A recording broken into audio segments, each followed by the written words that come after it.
5. Every time that thing works, I go, whoo. Good morning, everybody, and welcome to my channel From Lack to Legacy. On this channel, oh, well, good evening. It's morning for me, but it's evening for you guys. This is a perfect relationship. I like to be up first thing in the morning. 8 o'clock is a beautiful time. It's evening time for you guys. I think this is a good time to do a live. Everybody, I hope you're relaxed. I hope your holiday was beautiful. Let me get through this intro, then we can chat. Okay, my name is Sandra, and welcome to my channel From Lack to Legacy. On this channel, we're all things money, investing, and mindset. In particular, how to go from a scarcity mindset to a mindset of abundance. If this sounds like something that you're interested in, please stay. If this is your first time, welcome, welcome, welcome. I promise you, you have no idea how delighted my heart is when I open this thing up and I'm not the only one in here. It just feels so good. It's like, yeah, that go my friends. They show up for me. My family shows up. So thank you guys. I don't take it for granted. Not one view, not anything. I don't take any of this for granted. None of this ride, this beautiful ride. I don't take any of it for granted. So thank you. Hey, let's talk about it with Mara. Hey, Dre, Teresa, Jan. Hey, Minnie Slow Travels. I'm telling you, slow traveling is where it's at. Hey, Teresa, and my sister Marilyn and Cheryl and Kathy. These are my A1s from day one, y'all. I promise you. You all know it's just been a year, and we started this little operation in my kitchen in Mexico. In a year's time, they say what a difference a day makes. You all, what a difference a year makes.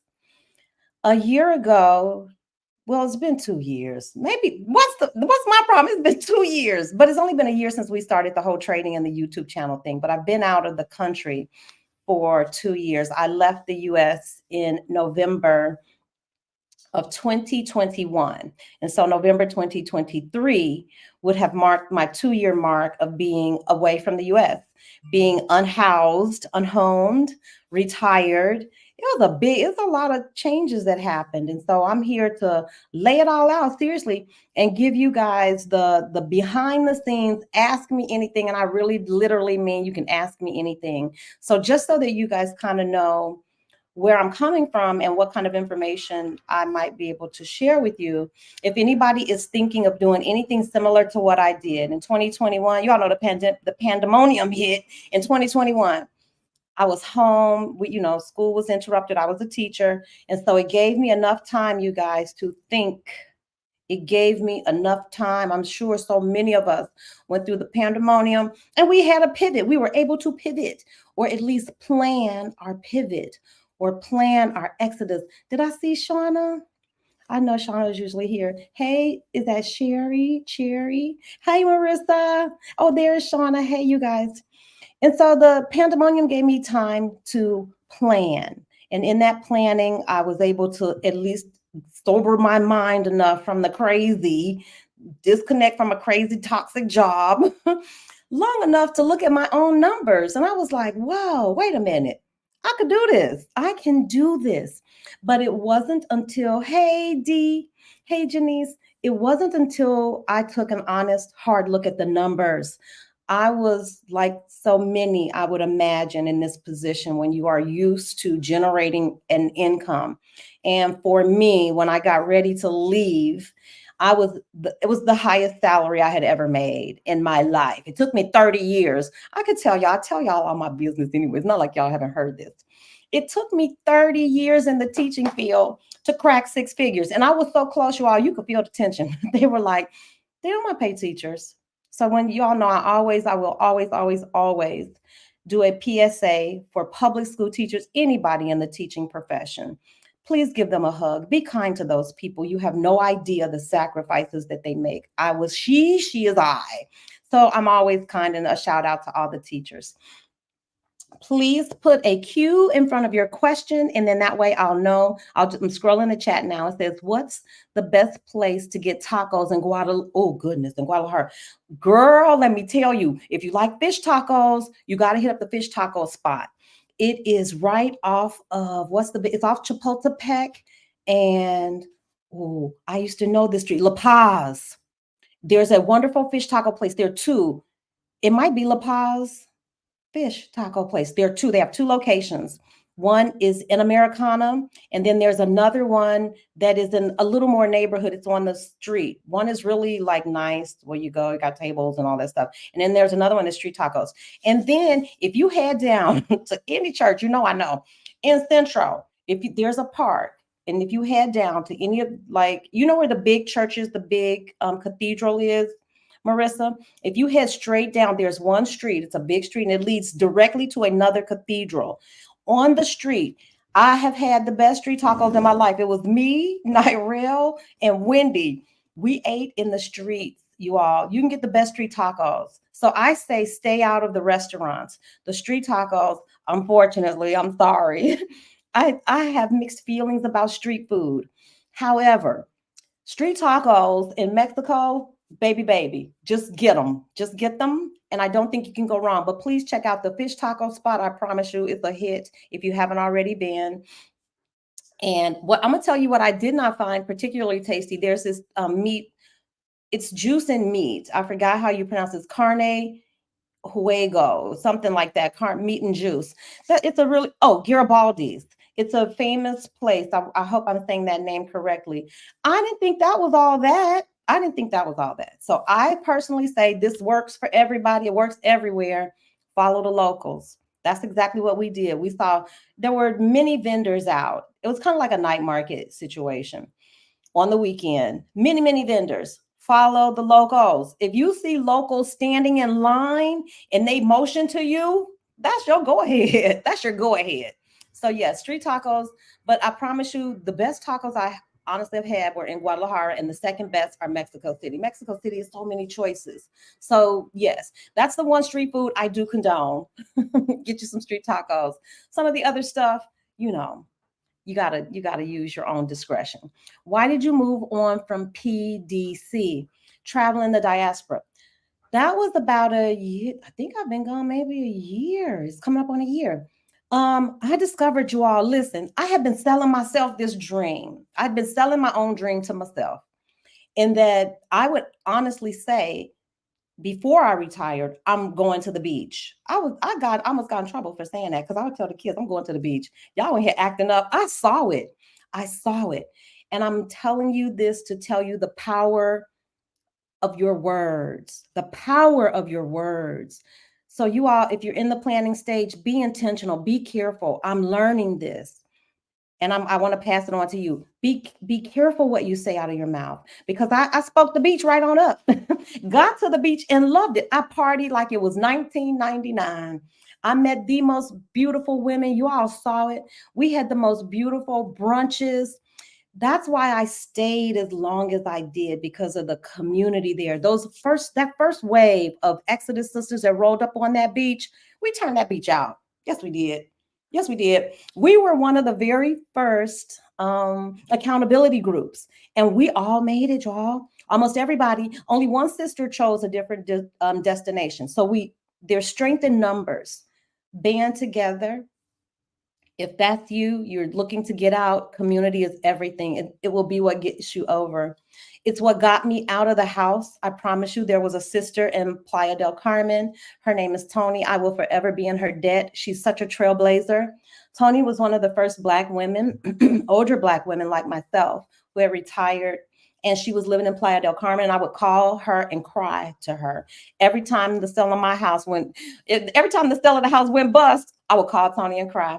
Tony would talk me through so lovingly, so caring. So that's how I got there. The reason I stayed is because of the beautiful, loving Black community that's there. They're still there. That thing cycles in and out. PDC is kind of funny in that way, because it is such a touristy town. I think it's a great place for your first bop around. I think it's a great place for you to break your wings, break your way into international travel and international living abroad, because it's so easy to matriculate there. You don't have to have a lot of Spanish. It's close to home in case anything. There's so many positives about Playa. The only thing is, y'all, I discovered I don't like the beach. I'm not a beach girl. I have been selling myself this dream because I grew up around the beach in Chicago, and it was always like my escape. That would be the place I would go, and I would just feel like, oh my goodness, I'm living. And so in my mind, I built up, I wanted to live near the beach. And I do still like beaches, y'all. But what I did not care for is Playa is such a tourist town. It is very difficult to get away from the tourists. So if you're thinking of a place, it could be your, maybe you love the mountains. That's great. The location, the geography might fit you, but then you have to look at the city circumstances. Like I did not enjoy being in a tourist town. I did not. I hated it. I did not like that taxi thing. There was no Uber there. There's certain things that I now know because of that 1 year. It was really longer than a year, maybe a year and a half in Mexico. I learned about myself. I fine-tuned myself as a traveler, as a person who lives in the world. I know a lot more about myself now. I like beaches, but I like to look at beaches from the rooftop, from the rooftop pool with, a tasty beverage and a couple snacks. I don't want sand in my snacks. I hated that. I don't want sand all in my hinter parts and have to, oh, I hated it. And so it got to the point where I was irritated. I would walk out, I would be irritated every time I had to get into a taxi. Every time I would be irritated. And because I knew I was being taken advantage of because of where I live. They can't tell, they know I'm not a native, but they can't tell I'm not a tourist. And so that whole paying tourist prices and getting caught up in that tourist trappy thing, there's still ways that you can live in Playa. There are people who do and they love it and they can avoid it or it doesn't bother them. But there were two things that kind of made me say my time is up here. Well, three, because sometimes you guys, and I learned this from another traveler, she was in Paris, and she said that sometimes your time is just up. Sometimes time is just up. A city has an expiration date or a place has an expiration date, and it is okay for you to move on. It is okay to pivot again. It is okay to create your journey as you go. And so that was one of the things that just knowing that the time was up. I'd been there a year and a half. I promise you that taxi thing would just send me through the roof. I couldn't stand it. I just didn't like it. And I didn't like feeling like, you know, I could possibly be paying tourist prices for things that I knew my neighbors weren't paying for. And you learn those things. You learn your way around those. So people who stay, they learn how to work around that. Y'all got to turn this air on. It don't take much. I think that's it. But y'all don't let me break out no cold sweat. Okay, that's it. So yes, Playa is beautiful. I still have many, many friends there. I will return there for a visit, but I don't ever, ever, ever want to live in a tourist town again. And I definitely don't want to live in any place that doesn't have rideshare. Maybe some things have changed. I know they have the Maya train now, which is a connector between major cities. I want to say it goes from Cancun all the way to Tulum, and it may stop in Playa. Don't quote me because I haven't been there in a year. But there are things that are improving. So I hope that one of the things that improves for that area is that they can have ride share. It's the great equalizer. I don't have that problem here in Chiang Mai. Whenever I'm ready to go, I hit the Grab. There are 3 apps. I can hit Grab. And these are apps that you might want to download if you plan on coming to Southeast Asia. Grab, GoJet, what's the one Bolt I use here. I use Grab, Bolt, and then there's another one, InDriver. So you aren't beholden to any one method of transportation. So yep, that's why I left Playa, but I loved Playa. It was a great, and I stand on this 10 toes down. Playa is still a great first stop. You will have community. It's easy. If you don't speak Spanish, it's not a problem. The money is a little, you can learn pesos. You can pick up your Spanish will get better. I'm telling you, I would still suggest it for a first stop, especially if it's somebody who has ties to the US and you don't want to be far from your family. So let me go back through here. Kathy says, what's the easiest place to walk in Southeast Asia? I will tell you it wasn't Bali. Bali was probably one of the most difficult places in terms of sidewalks and infrastructure, although they do have rideshare. I'll give them that. But like the public bus system, it exists. I don't know that there were any trains or anything like that. So Bali was difficult to get around. You need to have a motorbike. You have to rely on, ride share, or you got to walk. And walking is not a bad thing. I did a lot of walking in Bali, so it was good for that. But I would walk in the rice terraces. And because Bali is so hot, it was kind of, you got to pick your time of day. I would think, to be honest with you, Hanoi, Vietnam was the easiest place. The weather was perfect in Hanoi. Oh my gosh, it wasn't too hot, it wasn't too cold. Hanoi, Vietnam gets four seasons. So you get the benefit of winter, the cool off, but you don't get any snow. Nothing like a tropical winter. Who thought of this thing? A tropical winter? That's the place for me. If I had to leave Chiang Mai, and I may have to leave Chiang Mai because it's going to be burn season soon, I'm thinking of heading back to Hanoi. Hanoi has rideshare, public transportation. They've got everything, y'all. I fell in love with Hanoi. It's in North Vietnam. Get there, get to Hanoi. It's just beautiful. I'm telling you. So Hanoi was the easiest to walk. I'm just going to scroll through and look for cues. How does it work? Okay, Marilyn gave you all the okie doke. Everybody just put a Q in front of your question and I will scroll through these. I hope I greeted everybody. If I didn't, good morning, a collective good morning. Um, let's see. What was the easiest place? Yep. I would say Hanoi was the easiest place, and the second easiest place has been Chiang Mai. Chiang Mai is pretty easy to walk. Da Nang was easy too. Vietnam, period. Ho Chi Minh City, I was in it's called District 1. District 1 is the center of all the crazy. I would not suggest if you go to Hanoi, you visit District 1, but I wouldn't suggest that you stay there. I didn't enjoy staying right in the center. Some places I enjoyed the center. I loved being in the center of Hanoi. I loved being in the center of Da Nang, where all the happenings are because it wasn't overcrowded and overpopulated. Ho Chi Minh City is that's a whole nother beast. So the easiest places again to walk were Hanoi, Vietnam, Da Nang, Vietnam, and Chiang Mai has been pretty easy to navigate. It gets a little sketchy. It's patchy. You all have seen my walks. There's some patchy things, but at least I can see them actively trying to improve the infrastructure. The worst places to walk, can I be honest with y'all? The worst places to walk. Everybody I know fell down in Mexico. Everybody I know, especially in Playa, everybody I know stubbed their toe. Everybody I know twisted an ankle. Those sidewalks are really bad.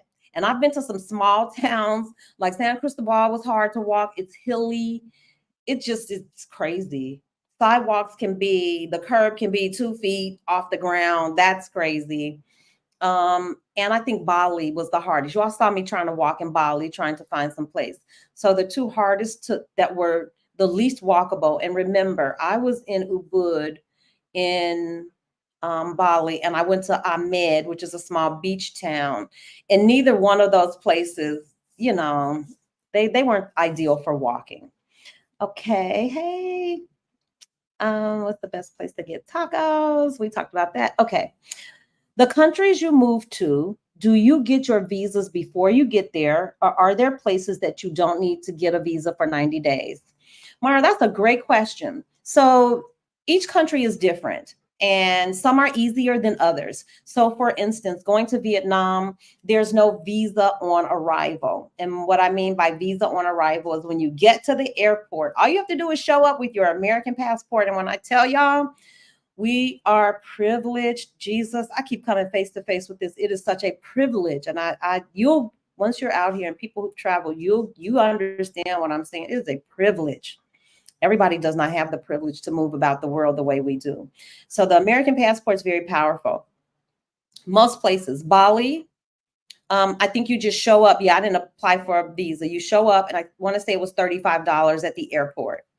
I think you can extend because I extended while I was there. I used the service. It cost me under $100 for someone to help me. It would be even less. If you were to go to Bali, you get your 30-day visa on arrival. You show up at the airport. You give them your beautiful passport. They stamp it. They take you $35. It's less than 50. You all check these numbers. You're off for 30 days. If you want to renew while you're there, which I did, you can do it alone. You actually can. And plenty of people did. But I paid somebody because I wasn't sure. I paid less than $100 for that. I got extended another 30 days. So I was there for a total of 60 days. Chiang Mai, Thailand's pretty much the same. You can show up, you get a visa on arrival. It's a tourist visa on arrival. It's good for 30 days. There's no fee for that. You can renew while you're here. It costs less than $100. I want to say about $50 to renew. You can extend for 30 days. So it's easy to get 60 days. If I'm not mistaken, Thailand may have an e-visa process. I know Vietnam does because I did the e-visa for Vietnam, and Cambodia. We'll talk about that one. So let me just stick to it. So you just show up in Thailand. You don't have to pay for it. It's free. You get your visa, you stamp your passport, you get 30 days. You want to renew for 30 days. It's under $100. Easy to do. I did that alone. Um, you might want to check online about their e-visa. Many times if you apply for an e-visa, it's 60 days. So I guess the incentive is for you to apply for an e-visa so that that stuff is all worked out. Okay, so we talked about Bali, we talked about Thailand. Cambodia is visa on arrival as well. Theirs is under $50. And if I'm not mistaken, you can do the exact same thing. You can renew for an additional 30 days. So generally, where I've been, the countries, it's pretty easy for you to get in. It's pretty easy to extend for 30 days. So most places I've stayed 30 or 60 days. The next place, Vietnam, I had to apply online. You cannot just show up to the airport at Vietnam and get a visa on arrival. You must have that in your possession before you go. That process is pretty straightforward. You do it all online. You have to upload your passport. You answer a few questions. It costs $25. And then they email that to you. It takes some time though. I got caught up. So don't play with them because one time I got caught up and it was a holiday. I didn't get my Vietnam. I've applied for a Vietnam visa 3 times. I've only been able to use it once because each time it came too late for me to travel. My fault because I applied late. So allow yourself, I would say if you don't want to be anxious, if you want to go to Vietnam, you need to do your e-visa ahead of time. Give yourself at least 2 weeks before you travel. You know, anything other than that, you're going to be biting your nails like I was. You can also renew that visa as well. So most countries, Southeast Asian countries that I've been to, they offer visa on arrival. The only 2 that charge you that I've been to were Cambodia and who else charged me to get in? Must have been Vietnam. Yeah, because I had to pay for my e-visa ahead of time. So the other 2 were Bali, I had to pay there, and Thailand was the only one that was absolutely free. Now, Laos is close. I'm going to be going to Laos too, but I think you get a visa on arrival there as well. I haven't been to Laos yet, but it's on my list. So, yes, I would suggest to you that you go to the U.S. Embassy website. I always start there. Just start with your U.S. Embassy. Start. You can even Google the embassies for once you get to the country. If you want to renew, just find out where immigration is. Another thing that I would suggest in support is to get in with a Facebook group. Anything that has to do with visas, trust me, there's a Facebook group that exists and there's a resident expert, particularly here in Thailand, because those things change so quickly. So I could tell you that it's $35 today and it's a new year. It might be $40. So check those things. But I haven't had any problems at all with getting in or getting out of a country, nothing. So please don't be worried about visa things. Check it out. You can prepare for that. That's one of the things you can absolutely control. You know, you can't control flights, whether you miss, you can't control delays and what you can't, but you can absolutely control the knowledge, you know, be well informed, understand that when them people say get out the country, they mean get out their country. Okay, we talked about why I moved from PDC. I'm just scrolling. I'm scrolling. Okay. Did you consider keeping your house as rental income when you didn't sell it right away? No, never, never, never, never. Didn't give it a second thought. Lord Jesus, I was so glad when those kids got grown and got up out of there. I felt the pressure was off of me. I had been I've been everything, y'all. I've been married, I've been divorced, I've been single, I have been everything on the spectrum, you name it. I was single, married, divorced, widow, all of it. And So much of my time in that house, while I was so grateful to God, just grateful for real. And I don't mean that in no like low vibe and way, grateful to have a roof. I mean, I was so grateful for that space because that home represented peace. It was a safe space for me.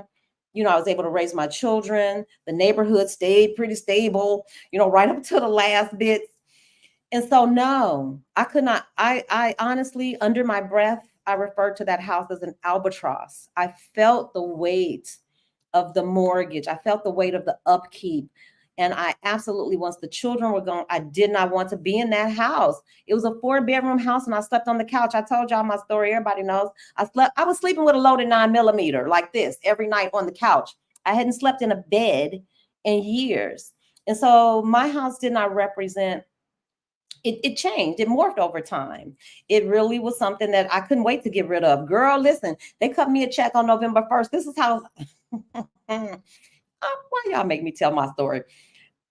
The house sold on November 1st. Dude, on November the 7th, I was sitting on the beach. I was like, I'm out of here. You can't tell me nothing. I closed up shop so fast. No, ma'am. I never thought about it because I had rented my house before I left for a year. I left Chicago for a year. I rented the house. It was a horror show. It's a horror show. Hey, you got to be a special kind of person to want to be a landlord, having to call people to get the rent. It was a bad deal. I didn't appreciate it. No, I had no intentions. I didn't want an Airbnb. I wanted it gone. I was like, give me my cash. I had been a good steward. I had never taken any equity out of the house. So the market was right. Everything was lined up perfectly for me to sell the house. No, I think the times that the deal went through, the first one I pulled it off the table. That was the leading of the Holy Spirit. That was the most. Child, you want to talk about being obedient, and it paid off. I was obedient to the Holy Spirit. He said, pull that house off the market. This is not the time. Folks thought I was crazy. I pulled the first deal. I thought I was crazy. I was like, girl, you could be free. I didn't do it. I waited a full year later. The financial blessing that ensued just 1 year later, I kid you not, I was so grateful. So no, never thought about keeping my house. But in hindsight, no, still no. Nope, still no.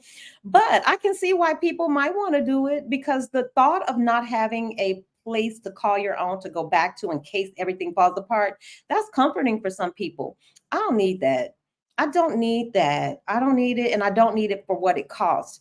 When I left my home, y'all, first time I went out. I left my house. When I pulled the sale off, I was still committed to teaching English in Spain.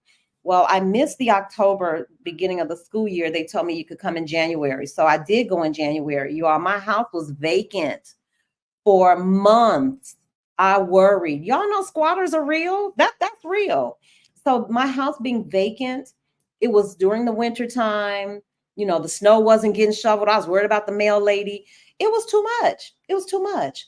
When I got back from Spain, never taught a day, by the way. Never taught a day. As soon as I got to Spain, y'all, they went into lockdown. God was giving me all kind of signs. Get your tail back home. Sell this house. I got something bigger and better for you. So I came back and I sold the house the following year. It still didn't go off without a hitch. And at no time did I ever in my spirit, I never did. People around me was talking ish. They was talking all kind of ish. It ain't your season. People gonna people. Never for one day did I ever question that that's what I was supposed to do. So having that conviction, it didn't even matter to me. If it had taken 20 times, once I said I was going to do it, it was happening and it did. Do I think that's the right decision for everybody? No. I think some people will come out here and think you want to travel just like I thought I wanted to live at the beach, and you will discover that everything that you were thinking on the sofa, it's a good base. You know yourself, but you will learn more about yourself as you go. And some people will come out and absolutely feel like this is just too much freedom. This is too much uncertainty. And need a spot to kind of return to. You know how kids do when they're little, they go away from you like 10 feet and then they run back and grab mama's leg. For some people, you might need that until you're ready to fully cut. But no, I was ready to go. Girl, I sold that house so fast, I couldn't wait to get out of there. It was time. I was over it all. I was over the house. I was over the job. I was over the city. I was over anybody and everybody who reminded me of what I was trying to get away from, which was things that didn't serve me. plain and simple. So nope, never, and still don't have a regret to this day. Have you decided what's next for you? Girl, I'm living in the world. I am playing outside. So, what you all are witnessing, and I've shared this, you can dig it up yourself. As a child, there were things I wanted to do that I didn't get a chance to do. Ain't that all of us, though? And so I always wanted to be outside. I always wanted to be at the beach. I wanted to be at the park. I just wanted to be where outdoors was. I wanted to be on my bike. And so, what you all are really witnessing is an adult woman, oh Jesus, at almost 60 years old, reparenting out loud. So Mexico, that whole year and a half of partying, I had a good time. Oh my goodness. It was like reliving my teen years. You know, like when you first go off to college. So I got a chance to reclaim some of that time. Yes, I did, because I didn't have that. So being here, Bali, all of this exploration, this Dora the Explorer, it's the answer for my 8-year-old little girl, 9-year-old little girl who wanted to be outside. And so, girl, as long as I'm happy, I just don't see an end. I just see me doing this for as long as it serves me. And I think that's the word of the day is the freedom. I can pick and choose. I can do this until I'm tired. I can do this until I come up with another plan. So, no, you will see me, Dora, the explorer, out here with my backpack, getting it in. I still want to do some things in Southeast Asia. I want to get to Malaysia. I want to get to Laos. Um, I want to get further, a little further south. Um, Manila. What is that?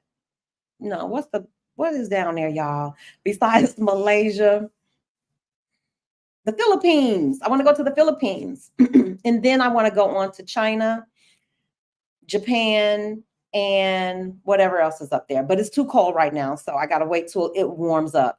So the next for me is more exploration. I don't see myself going back to the States. That nonsense. Mm-mm. No, y'all can have it. I'm not going to, I wouldn't even arm wrestle nobody to be trying to go back to none of that stuff I left. Nope, I'm good. Yep. It says, how do you know when it's time to move to a new place? Marissa, that's a beautiful question. And I really wish I could call this sister's name because she said it at a time when I was really trying to decide if it was time for me to leave PDC. I knew I was irritated. I was irritated with my accommodations. I had tried every which way but loose to get the right place at the right price in the right location, and it just never worked out. And so I was going through this thing, and a sister came over the airwaves just like this. And she said that a place it absolutely has an expiration date. She set me free. I'm telling y'all, get in community. So many sisters have helped me. They don't even know. That's why I like to mention it. I like to say it. And I just get frustrated that I can't remember everybody's name. But she's a Black woman. She lived in Paris. And she just, one day she was like, okay, I'm over it. I'm ready to go. And that's okay. But what she did was she gave me permission to change my mind when everybody was asking me, because you can only imagine. I had been in PDC for a whole year. I had been all over the internet talking about what a great place it was. And it is. And then I decided to leave. That was a personal decision. Truthfully, I did not like the beach. It was like a whole big old beautiful beach, but I didn't want to sit on it. I just wanted to look at it. I just wanted, and I had done all the rooftops. I had exhausted. And then I looked around and I was like, okay, it felt like it wasn't enough. To be honest with you, I felt like the kid who got free at college and I got to run all crazy and I had a great time. And baby, when I tell you I ran through Mexico. So if you want to know anything about Mexico, a beach, been there, done that. I think there are very few beaches, especially from Cancun or even from Progreso, all the Riviera Maya, Quintana Roo. I did all those beaches. Just ask me about a beach, baby. I could tell you which one to go to. I could tell you where to sit. Had a great time, but it had an expiration date for me. And I think when you'll know it. And I think the real trick is to stay in tune with that voice. When something is telling you that something is off, something is off. It's worth paying attention to. But if you came up like I did, like so many of us, you had to negate all your feelings, child. I was listening, like people were chatting. There was chatter. Y'all know it was some chatter. Like, where is she going? Why is she leaving? Blah, blah, blah. And I had to tune that out. So many times I have had to silence, and you will too on your journey. You'll have to just silence the voices, period. Because You'll make a mistake if that stuff enters. I had to get quiet. Son, I was not happy. I hated it. I'm telling y'all where my apartment was. It was hard to get in and out. It felt like prison. Not working for me. And so it was as simple as that. I just decided. And then, after that, baby, the fun comes. Because now the world, it clicked for me that, wait a minute, I don't have to stay here. The world belongs to me. Y'all, the world. That thing, okay, y'all don't want me. I will shout. I will run around this room. The world is open to me. I will say this. I don't have very many regrets. And this is not a regret, but I would do this differently. Because when I first got to Mexico, you guys, I thought I was just going to be a Mexican resident. I was following what I saw everybody else doing. I'm like, okay, I'm just going to expat to Mexico. I'm going to live on this beach. Isn't that the dream? A Mexican beach. You retire and you just, and that was not it. I got there. I had a great time. It served its purpose, but that wasn't all for me. And giving myself permission to pivot again, no matter what the voices are saying. People were asking questions. No matter, it don't matter. This is not your life. It's my life. This is your life. So you be the decider. I was the decider. And I was like, no, this is not working. I was missing museums, parks. I love a good museum. I'm a teacher. I did field trips for 30 years. I still go on field trips by myself. Why do y'all see me in and out all these temples? Because I like history. And that city was void of that. So it wasn't just that I was irritated with the beach and the taxis and I couldn't get the accommodations tweaked the way I wanted, but the city didn't serve me. Where's the park? Where's the culture? Where's the architecture? There's no tour, an architecture tour. And so that helped me decide. And it helped me further hone in on what I love. So from that experience, guess what? I learned I like beaches, but I don't want to be on it. I like to visit touristy towns, but I don't want to live there. I like hot weather, but I don't like humidity. And so I learned all these things. You don't know. I did not know, child. When they cut that check and I got that airline ticket. I was like, I'm out of here. I'm going to the most fun place I can think, a Mexican beach, baby. It was a party every day. If you are on the couch, if you are listening to this and you're thinking about it and you have some apprehension, start in Mexico. Mexico is so friendly. The people, there's already community there. I would not suggest that if you are apprehensive about international travel and you've never traveled solo, that your first trip out is Southeast Asia. That might be a lot. There's so many things that go into that. So yeah, that was how I decided. It was time. My body told me it was time to go. And my next adventure is whatever it presents itself. And that is the beauty of this life. That's one of the beautiful things. It says, how did you know? I'm going down. It says, do you have a checklist of places to go, or do you just go wherever the wind blows, so to speak? I have like a bucket list in my head. There's some things like I knew I wanted to get to Southeast Asia. I wanted to see that Golden Bridge because I had seen it. Y'all, that bridge, get there, because I promise you, I tried with those pictures, but when I tell you, you feel next to God, because the clouds, you are in the clouds, and 1 minute the sky is blue. It's blue as blue, and you can see the sun and everything. And then those clouds roll in, and you like, my goodness. You could barely see, like 15 feet in front of you. It's like, oh my goodness, the majesty of it. So I knew there were things I wanted to see. And there was a call.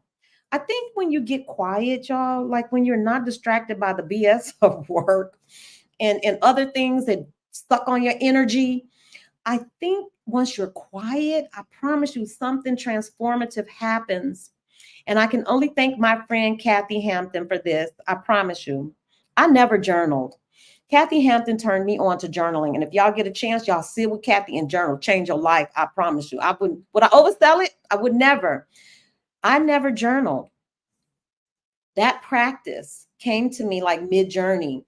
But sitting down with yourself and writing stuff down, you'll be surprised. Ooh, I was surprised at some of the things once I escaped, the rat race. Like I never kept a journal. And I don't know if this is true for anybody else, but I was always afraid somebody would find my journal and read my deepest thoughts.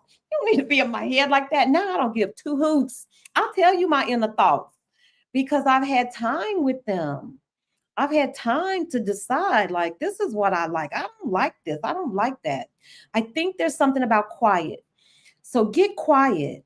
Get some pencil and some paper. Write down what what your desires are. It helps me get clear. So now I know I won't be in a beach town. I don't have to be. I just need to be near water. I know I don't want to be near tourists. That can't be. And I promise y'all, I just don't ever, ever, ever. It's just me. If it's the preponderance of clear people, count me out because they are the same. They are the same. They bring the privilege, and I don't care for it. And so I try not to go to those kinds of places. So a lot of things shape how I decide.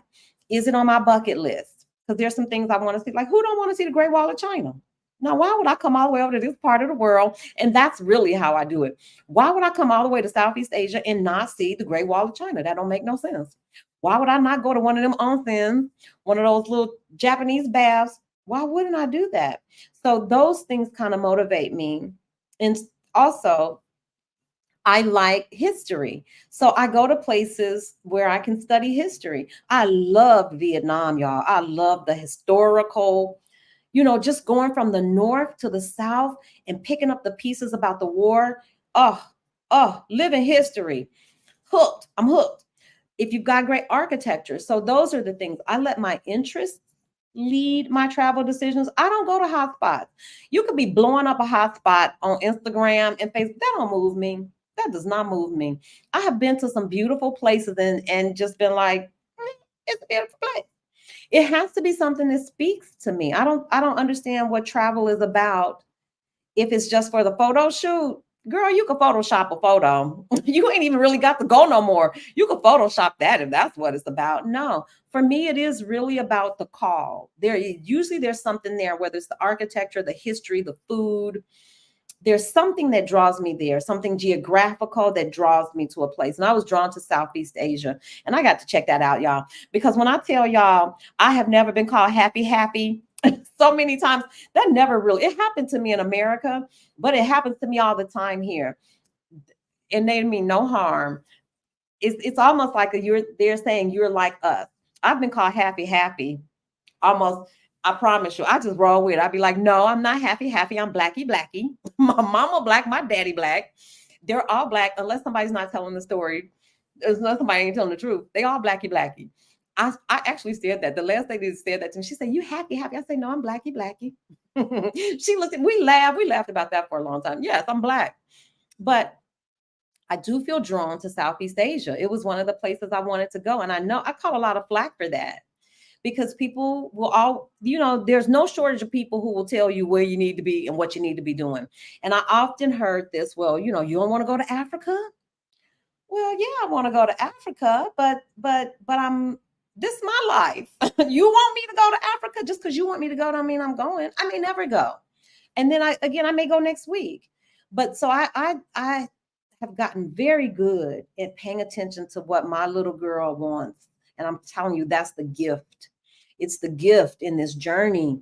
You get to decide. So I would say this, don't do what I did. I ran right out, moved to Mexico, got a Mexican residency. That's something I would do differently because I just was following the program. Everybody was doing that. And it's a good thing to have. So I don't regret it, but I didn't need to do it right away. I could always have come back and do that. So my 4 years is ticking away and I'm still exploring the world. So I would say to you, go do your scouting trip, but stay in a place for a couple months if you can. Stay there and see if you can get a feel for if this is going to be a good fit. And keep notes about yourself. I'm learning that there's some things I don't like and things I don't want. I don't want to live near. And I've gotten better. And so that informs my decisions too about where I go next. Okay, I'm scrolling looking for another question. It says, what is the one thing you know now that you wish you would have known before you started your solo travel? And the one thing I just shared with you is that you do not have to make a choice. You do not, because we're such creatures of habit. Y'all, look, I've been in the same house for almost 25 years. So I'm used to repetition. I'm used to a schedule. I'm used to all those things that ground you. And so when you come out of that, and remember, that's years of just indoctrination. That's years of telling yourself those same messages that you need a house to be successful adult. Or, who are you if you don't have a job? When you step away from that, I'm telling y'all, it could be dizzying those first few months. Maybe for the first 6 months, I would wake up breathless, like, oh my God, like somebody literally took the rug out from under my feet. So don't be surprised if it takes your brain some time to catch up with the dream, because you've planned, you're executing, and your brain is still trying to keep you safe. So the one thing I would say is, don't let your brain and don't let things keep you. If this is something that you've written down and you've dreamt of it, do it. You can always go back. You can always go back and buy a little condo. If that's on your heart, you can always go back. So I would say, don't lay down a stake. Like, don't go and just because everybody is getting a residency in Costa Rica, don't go and do that right away unless you feel convicted to do it. That's the one thing I would do differently. I would have bumped around, I would have slow traveled around Mexico and maybe gotten the residency on the way back to settle there. Because I do think that Mexico is a great place for you to settle. I mean, for me, as being close to the US, having family there, ultimately, I think I will work my way back to that part of the world. This is being on this side of the world is totally a body flip. It's a whole biological thing that go on with your body. I'm telling you. Okay, it says, do you recommend dental tourism in Thailand? Yeah, you see me with my flipper. How was your dental experience there? Listen, y'all know I did some research before I made a choice. India, Thailand, Mexico, shoot. There were two more. I want to say one might have been Turkey. Maybe it was Poland, because there was someplace on there I was really shocked to see. But those are four of the hot spots for medical tourism, particularly dentistry. And I need to have a tooth extracted. I had to have a whole bunch of stuff. Bone grafting and an implant. That was it. And so since he was in there and it was so reasonably priced, y'all, first of all, the price that I got quoted in the States was close to 8 grand. That was the base. That was the base price with my little government insurance. I was like, it made me pause. I was like, I don't mind paying 8 grand, but really 8 grand with the insurance. Again, I'm telling y'all, I don't know. I can only talk from my experience. I am a Christian, and I promise you, the Holy Spirit has kept me out of a whole bunch of stuff. And it was just not the time to move on it. And so I put it off. And then plus, y'all know I got a little bit of fear.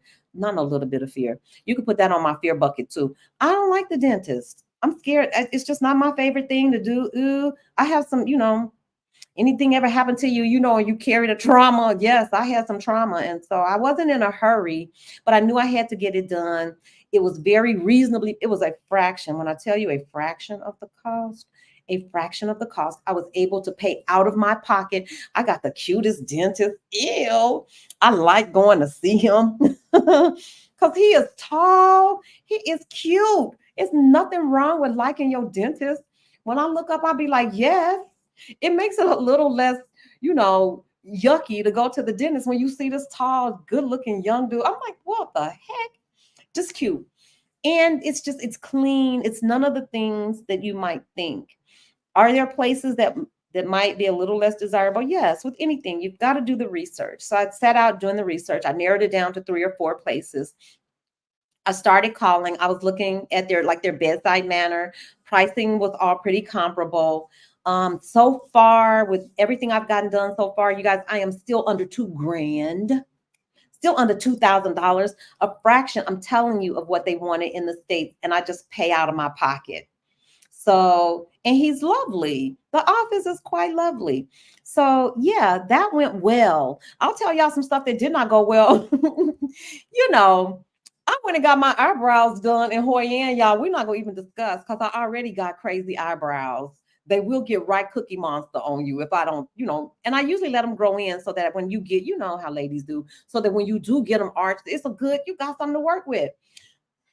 I'm not gonna take these glasses off because when I tell y'all one got an arch and one is a comma, I was like, ma'am, you know you foul for that. The only thing I can say, the consolation is I got an eyebrow pencil. I can fix it. Or I've gotten to the place, y'all, sometimes I just don't care. Y'all know, y'all used to looking at me looking off.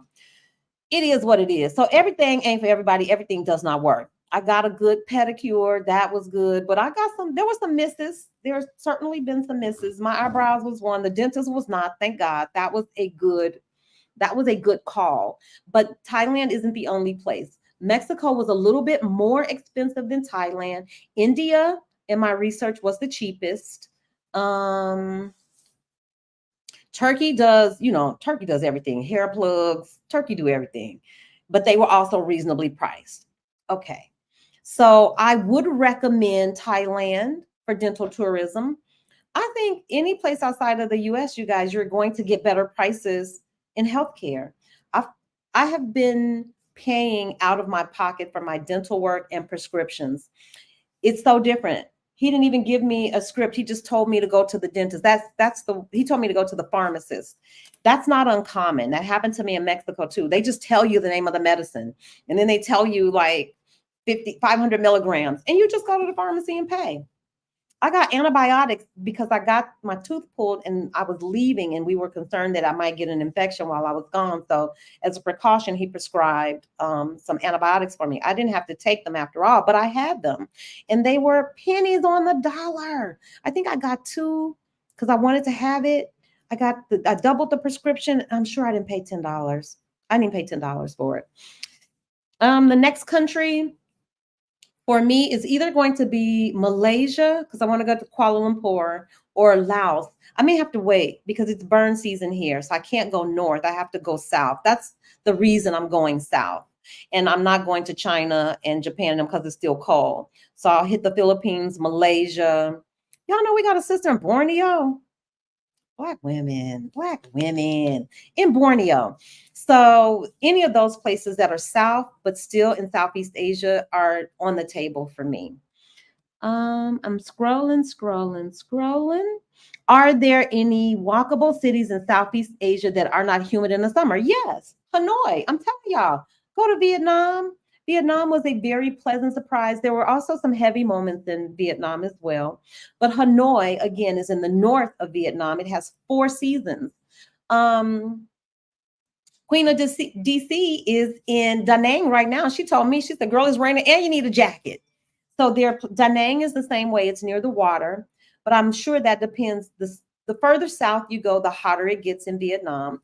So by the time you get to Ho Chi Minh City, you don't want to be there. I didn't spend very much time. Did y'all see how fast I got out of Ho Chi Minh City? I wasn't there 7 days. I was like, nope, I can't do the heat. Once I got out of it, I couldn't go back to it. So yes, Hanoi is beautiful.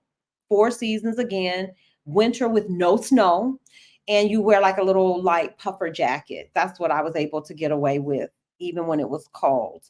Yes, all is well. Okay, I'm just scrolling. I'm still coming down. QQQ. Do you have a round trip ticket to go into countries, or can you just buy a one way? Okay, here's there are some countries that want you to have, they want to know that you're going to leave, so that when you get your visa, they stamp a date. They want to know that you're leaving, so they call that an onward ticket. Sometimes they will ask, most times they do not. I generally always purchase a one-way ticket. One, because I don't know how long I'm going to be in a destination. And if you do like what we are discovering is that if once you get to a region, the most effective way and the most cost efficient way is to just discover that whole region, to stay there. So that's why I've hung out here so long, because now when I fly from I think my ticket was $100 coming back, y'all. And I bought that the day before. So, if you plan well in advance, you can get a ticket for $39, $49, $59 to go to any of these places that are near you. And I use a regional carrier, which means, I use Vietnam Airways, or I will use Asia, what is the last one I used? Vietjet. So you use those regional carriers because the prices are lower. And so, no, I don't generally buy a round trip ticket. I usually buy a one-way ticket. And here's what has happened to me in the past. One time when I was in Doha, a young lady came to me, I gave her all my paperwork and she was like, "Oh, you're going to Bali. You need an onward ticket. We need to see that you're going to be leaving Bali and that ticket matches the date, blah, blah, blah, blah." See, I think some of that stuff is subjective because the same way she did that and she was holding my feet to the fire, people have just pushed me right on through the line. Nobody even asked me for anything. So there are a couple things you can do. I think I shared this before. If you book on Expedia, if you book through the app, you have 24 hours to cancel your flight. I'm going to turn this off again. Okay. So you have 24 hours to cancel. So what you could do, and this is just what you could do, I'm not suggesting anybody do this, but you could purchase your ticket. Like you're in line, you bought a one-way ticket to Bali. They say, "Oh, lady, you got to have an onward ticket." Well, you might not even know where you're going or for whatever reason. But you can stand right there. You can use the Expedia app. You can purchase a very inexpensive, this is what I would do, a very inexpensive ticket to a place that you might want to go to. I did it. I purchased a ticket to Singapore. It was $49. I didn't even go because I was going to, but then it was only 49 bucks. I was like, okay, no harm, no foul. But you can stand right there and you have one or two options. You can keep that onward ticket. You have satisfied the requirement of the airline that you need an onward ticket. You've purchased a legitimate ticket because you're going to pay for it. And you can either go to that destination, which I would have, but something came up, or you can cancel it the next day. You have 24 hours from the time you make that reservation with Expedia. Hopefully, you're not going to be traveling 24 hours. Hopefully, you can get to some place where you can either cancel that ticket and you will get fully refunded the money. I don't even know if they take it out the first 24 hours, to be honest, but that's one way. There's another way that I do not recommend. Plenty of people, I've seen this in all the travel groups. There are fake tickets that you can purchase for $5. I do believe that that is illegal. I think I'm obligated to tell you that. I think it's illegal. But I've seen people do it. So you pay for the $5 fake ticket, you show it to them, and you go on about your business. And you don't get that $5 back. That's just a go. That's just the cost of doing business. But those are options. So no, I rarely buy a round trip ticket. Rarely. It just isn't necessary because the flight costs are so inexpensive, and I don't like locking myself in. So I don't have a round trip ticket to anywhere. Nope. It says, "What is the most powerful lesson that you've learned while traveling Asia solo?" The most powerful lesson. What is the most powerful lesson? Y'all, you know what I learned? People are people. People, and people gonna be people in the best way, and people gonna be people in the worst way. One of the things that happened to me and that brought me right square back to that revelation was I was in Ho Chi Minh City, cute little hotel, Alak Sherna, whatever it is. It's in the little travel guide. If y'all want to know, I'll tell you. It was a nice hotel. And so went down to breakfast. There was no place for me to sit, but there was an open seat at a shared table. Y'all, I have to tell this because I went. I went and sat down. You know me, my bubbly self. It's breakfast time too, baby. You can't tell me nothing. They got bacon and eggs and croissants and juice. I'm good. So I'm happy. And so there's a Caucasian man sitting alone at the table. And there's this placard, like smack dab in the middle of the table. And it's talking about the Christmas dinner. It's got the spot information, a little 8.5 by 11 piece of paper, but it's standing straight up. So it's kind of a barrier between the two of us. So I look around, decide, okay, this is it. So I say, "Oh, looks like we're going to be friends at breakfast." I don't wait for an answer. I've dropped my stuff and then I go get my food from the buffet. I come back and I say, "Oh, I don't want to be rude." I said, "My name is Sandra. Good morning." You know what that joker said to me? He said, "That's nice." I said, "Good morning. My name is Sandra." He told me, he said, "That's nice." You ain't never seen a black woman pull out her sunglasses, her earpods, and two cell phones. I said, "Oh, you do not know nothing about me, sir. I'm an introvert. I didn't want. I said good morning because I was raised right. I didn't say good morning because I was trying to be friends. So let me help." Girl, I put my sunglasses on, earpods in, two phones up like this, because now I don't even want you to make eye contact with me. Because you could have just said good morning. That was an option. Well, the little bus boy, the porter, he's peeping the whole interaction. So the bus boy comes over and he takes the placard out of the way. So now we sitting face to face. You ain't getting no eye contact from me, sir. I chuckled under my breath. He was gone in 10 seconds because evil is evil, y'all. Racism, prejudice, all that stuff, privilege, it's everywhere. It's everywhere. It's everywhere. It's everywhere. So don't be shocked and surprised. Do not think that you have, when you leave the US, you've encountered your last racist. No, they travel too. They travel too. But the beautiful thing about it is, by the same token, I have met the people who have been so nice to me that didn't have to. I'm talking about bend over backwards, pick you up, take, oh my goodness. It's that thing. I'm going to be honest with you. I see more of that. So the world is, in my mind, and then it could be me, because this is how I go out into the world. I just think people are innately good. I do. I'm sorry, it's the third grade kindergarten teacher in me. I think people are basically good. And you're gonna always find an idiot. And so don't let that mess you up. It's not indicative of the world. I have been treated so well by total strangers. It renews your faith in people. It'll help you smile. It'll make you get through any tough. I'm telling you. So get out. Don't let the bonehead joker that told me that's nice. Who says that to somebody when they say good morning to you? That dude told me, he said, that's nice. He didn't even crack a smile. He wanted me to know he did not want to be sitting with no black woman. You're lost, dude. You're lost because I'm fantastic. I'm a great conversationalist.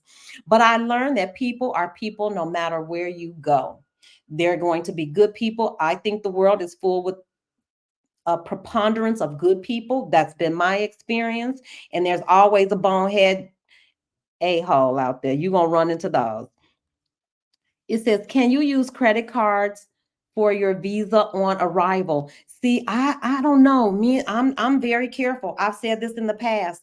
I protect my card. I don't put my card down unless I have to. What I would rather do is, if at all possible, show up with the currency of the country where you're going. And people may have a differing opinion, but particularly if you're at your home bank, secure at least enough cash so that you can pay for a taxi, a meal, maybe a night at a hotel, and any visa things. So, this is just me. $300 is a great, I feel very comfortable, especially if I'm going to be there longer than a week. I can pay for everything.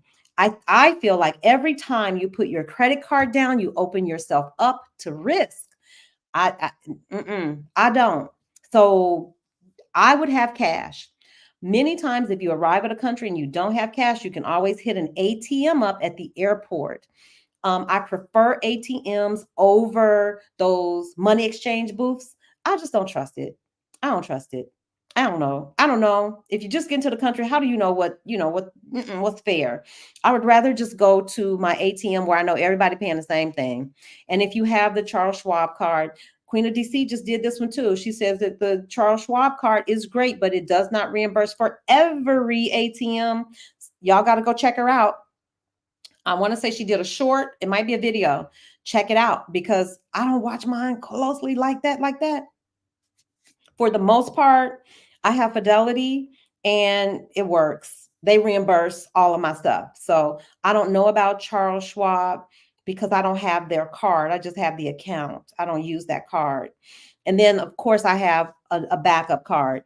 I would tell anybody, please don't come out. You need 2 or 3. 2 for sure, because my card has been declined. And Lord, y'all know, I know my pension check going to bank. I don't know about nobody else's money, but I know that pension check, CPS, they might be a whole bunch of things, but baby, they don't pay retirees late. That money is in the bank. So that would have bothered me in the States, because it's like a hit to your esteem. What you mean ain't no money? You trying to front? What you trying to tell me? I don't even go through any of that. None of that bothers me anymore. Now my card gets declined all the time. And it's not that, it's that my bank, when they see these transactions, they're foreign transactions. I'm not mad at them. Stop this. Call me, send me a text. I don't want my money just flying across the world willy nilly and don't nobody ask no questions. It used to bother me. They stopped my card almost every day in Mexico. That was annoying. It doesn't happen as often in Southeast Asia, but it still happens. So whenever I'm out, I have cash. Like if I'm in Chiang Mai, I live here. So I don't travel with my cards, my passport, any of that stuff. I always use cash because you can get $300 out and now you're just paying. It's a great way too to keep up with how much you're spending. How many people do this? That ain't real. I swipe that card. I ain't keeping track of that. But when I run out of cash, oh, I spent $300. That's a tangible reminder. And it's a great way for me to stay on track because swiping is just too easy. There's too much going on when you're traveling. Who wants to reconcile a statement with all these? You're not going to remember all those doggone transactions. Get you some cash, hit the ground with a bevy, just a little bit to get you going. And then I keep my receipts. So I can go back at any time and be like, well, yeah, you sure did spend $300 and this how you spent it. I keep all those receipts. I know this is crazy. You know how in the hotel they give you that little sleeve with your key, the little electronic key? I keep all my receipts in there. I know where, that hotel, I know what city I was in. I keep all those receipts. When I get home, I can replay that whole trip. Now, when I look at my bank statement, I'm only looking at maybe 2 or 3 withdrawals. That's easy for me to keep up with. But I will tell you, don't do it. I'm telling y'all, too many times I've been charged double. I learned this the hard way. Restaurants, notorious for, oh, the signal isn't good. Let me run your card again. You gonna really keep up with all of that?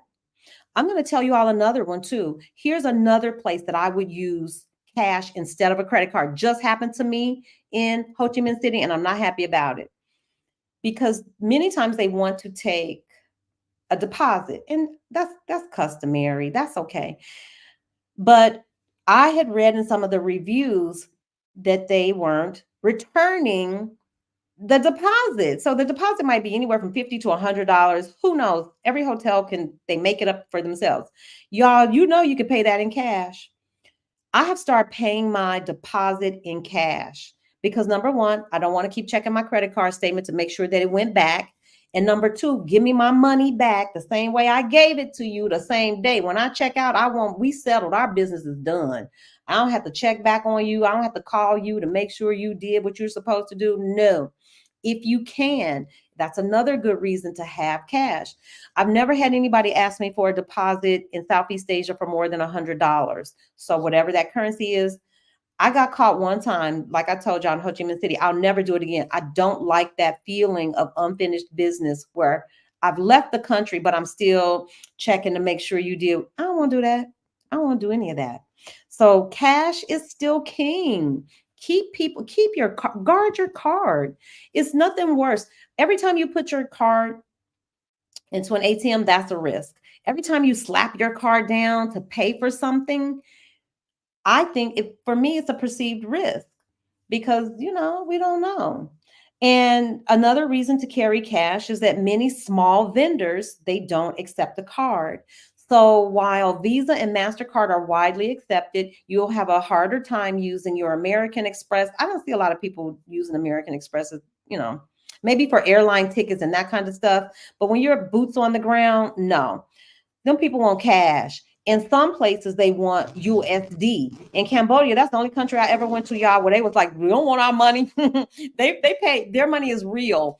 I had a pocket full of real. I was like, baby, you getting these reals? They did not want their own money. They want USD. I don't understand it, but I do. At any rate, get money. Always keep you a little bit of USD. I used to keep about $40 or $50 in USD because you can exchange USD anywhere. Everybody take USD, baby. You can go to any change house. You can go to any bank.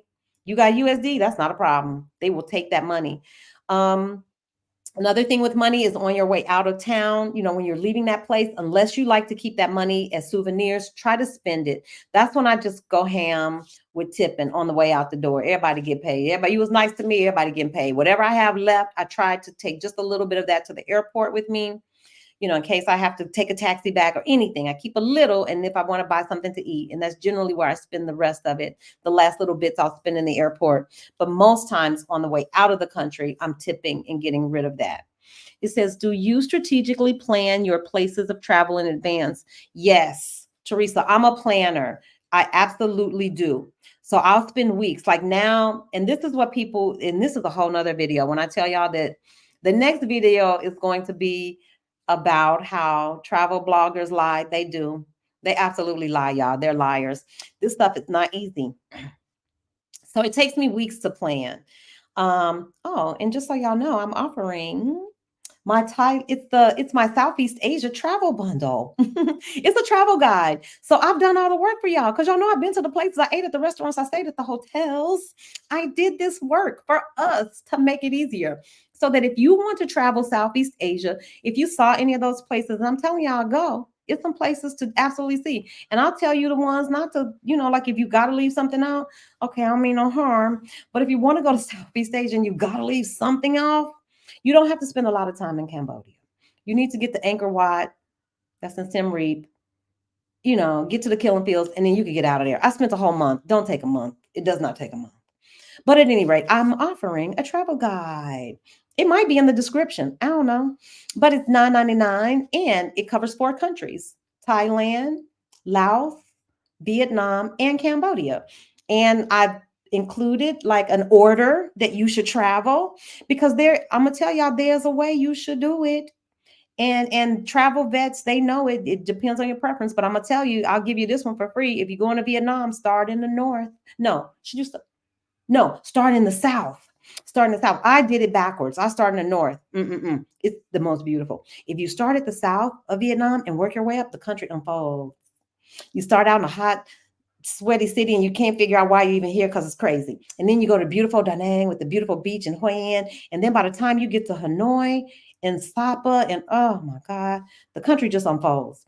So those are the kinds of things that I've included in the travel guide, like just things I've learned along the way. All the hotels that I stayed in that I liked, I put in the travel guide, and then there are others that were suggested. So get you a travel guide if you come into Southeast Asia. And y'all know me, it's my first effort. And so I'm going to constantly be updating it. So once you're a part of the From Lack to Legacy family, you get this wraparound care. You know darn well I'm going to be updating that thing. And so I'll send the updates out. Some people have already purchased it, and you purchased the very first one. And I just want to thank you. I was so shocked when I got up this morning. I'm like, look at this community. It really is a community. And so if you purchase one, just know I'll be updating it and I'll forward you the updates as more things come to me. Now, how many people do that? How many people gonna keep your travel guide updated? I will, because I want you to leave. I want it to be good. You know what I'm saying? And right now, I feel like it's a good product. But every day I think of some other things that I want to add to it. So get yourself a travel guide, hit the link, it's available somewhere. And then, just be waiting for your updates. Okay, let's see.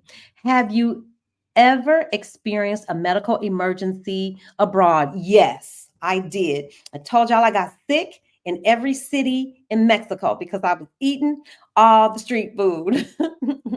And I got sick particularly in, where was I? San Cristobal. Kindest people in the world. I was so sick. I was so sick. I couldn't even do the little excursion stuff. I missed some stuff. And I was staying at an Airbnb, and the host, I promise you, came to the place where I was staying and went into the garden, you all. I told her to describe what it was. She went and grabbed some herbs and some. I was like, oh my God. Went in the kitchen, blended it up, made me a tea. She said, now, Sandra, if this doesn't make you feel better, we're going to have to go to the doctor. I was like, okay, okay, okay. I took the tea. The tea made me feel better, but it didn't. I had the stomach yuckies. I was bad. So I did have to go to the emergency room, and that was, that was something because you don't know what to expect. But when I tell you it was a pleasant experience, Hospitals are not like they are in the States. I just walked in and I'm going to tell y'all there's something about privilege. I'm telling y'all we are privileged because there were so many people outside of that hospital. I could see that these were people that needed care. And I don't know why they were not in the hospital, but outside of the hospital. I don't know if there was a homeless situation, but something was going on. And I was able to just walk. The security guard saw me. I told him what was going on in my broken Spanish. He walked me straight through the door. That's privilege. That's privilege. I don't know why. Maybe they don't want foreigners getting sick. I don't know. But I know that I was able to walk past people who were there. And I have mixed feelings about that. But I was grateful. I was grateful because I was sick. And so I went in, I basically told the doctor, this is what it did, this is what happened, blah, blah, blah, blah, blah. I basically diagnosed myself. So I sat there, he came back, he examined me, and then he told me, he said, you're going to need this, and this to get you straight. And so he wrote it down on a piece of paper. And I'm okay. And he left. And I'm sitting there like, okay, so I know he about to go write me a prescription. He going to write me some discharge papers. And here come my bill. Nothing. I sat there for 30, 40 minutes. And he walked past. He said, what are you still doing here? I said, well, I'm waiting for my prescription. And I'm waiting for my bill. He's like, there's no bill. There's no bill. And I told you what to get. He said, you just walk down the street right around here. Johnny gonna hook you up and you're gonna go home and you'll be better. The kindest. Now, I'm not saying that you should expect free medical care in Mexico, but that happened. I also got sick in PDC. Y'all, I'm telling you, the world is different. It's not the same. I got sick in Mexico, had to go to the doctor again. Called a private driver. He's our family member. He's a private driver, but he really is our friend Jorge. Jorge sat with me, took me just like he was my papa, and took me from place to place till we got to the right doctor. I got to the doctor. That doctor talked to me for an hour. An hour? Where do they do that? Same thing. He did at least write the medicine down on the paper. Like he wrote the medical name and the dosage and all that stuff. Still, it's not like a script. I walked that right on to wherever I had to go, got the medicine. Do y'all know with an all-day driver, my doctor's appointment and my scripts, I did not spend $200. The doctor visit, everything. So my experience has been caring, compassionate care. It has been at a fraction of the cost, and I generally have been able to pay out of my pocket whenever I did have an expense. So if that's something that you're concerned about, don't let that, don't become preoccupied with it because you can't get care. Now, here's what I will say. You should always make sure you have something in place for those are minor things. I've been very fortunate too, Jesus knock on wood. I haven't had anything, I haven't broken anything, I haven't required stitches or anything like that. You do want to make sure that you have medical care in place. I've used Alliance, Allianz, I think. I want to say it's Garibaldi, two, two companies that I use. And whenever I purchase an airline ticket, they will always offer you that. I always take the coverage. I don't care. It's usually pennies on the dollar. Give it to me. I want medical evacuation. I want everything you got. What it costs? $7, not a problem. Tack it onto my ticket because you don't want to be out here without coverage. You could run it. That could set you back financially. While it's inexpensive for dental procedure, to go see a general practitioner to get your scripts. A major medical emergency is still a major medical emergency, and you don't want to have your finances at risk, no. So always make sure that you have some insurance in place. I'm working my way through the questions, y'all. I'm coming down. Okay, let's see. It's beautiful, blah, blah, blah, blah. I'm getting there. Did I see Lisa? Hey, Lisa, that's my money friend. Mimi, I'm still going. I don't see any Q's. So if you didn't put a Q, I may scroll right past it. Hey, Alicia. Are you in Cali? Don't you know how some people just make you smile? Alicia, y'all get Alicia Bernice's music. Anything bothering you? Your soul troubled. I'm just saying, it's your soul not at ease. If you want peace, you want an instant, like I ain't never took no Valium, y'all, but I imagine that it calms you down and that it just kind of brings you to your humdingy dingy doodle doodle space, y'all need to get to Alicia Renice's music. As soon as I push play, it's like, oh my goodness, it's medication. It's medication. Do that along with Kathy's journal. Okay, I'm trying to tell y'all something. Hey, Tracy, I'm trying to help y'all. I'm trying to tell y'all, y'all need to journal and y'all need to get some Alicia Renice music in your life. Change your whole everything. Okay, so let me see. I'm still looking for questions. I love the quiet. Okay, Alicia Renice, that's my buddy. I just love her. She's such a doll. And I think, are you in Cali or are you on the road? Where are you? I That's one thing, you guys, about being on the other side of the world, that your schedule is flipped. Like all my friends, when I would be able to catch like their lives or that stuff, your schedule is crazy. It's just like I'm up at ungodly hours. With one eye open, I did catch D and Herman. I caught their live at 3 o'clock in the morning, one eye open, one eye closed, but I caught it. Okay, here's a question. It says, how much luggage do you typically travel with? This has been an evolutionary process for me because remember when I first left, I had sold the house, everything. I came out, y'all, with all my Samsonite. I had all my luggage. I had the big piece, the middle piece, the check on, the backpack. I had everything. I'm going to say this. Two things can happen. If you are going to a place where you know you're going to be there for a year, or you're just expatting is a totally different thing. You have picked Merida, that's your spot.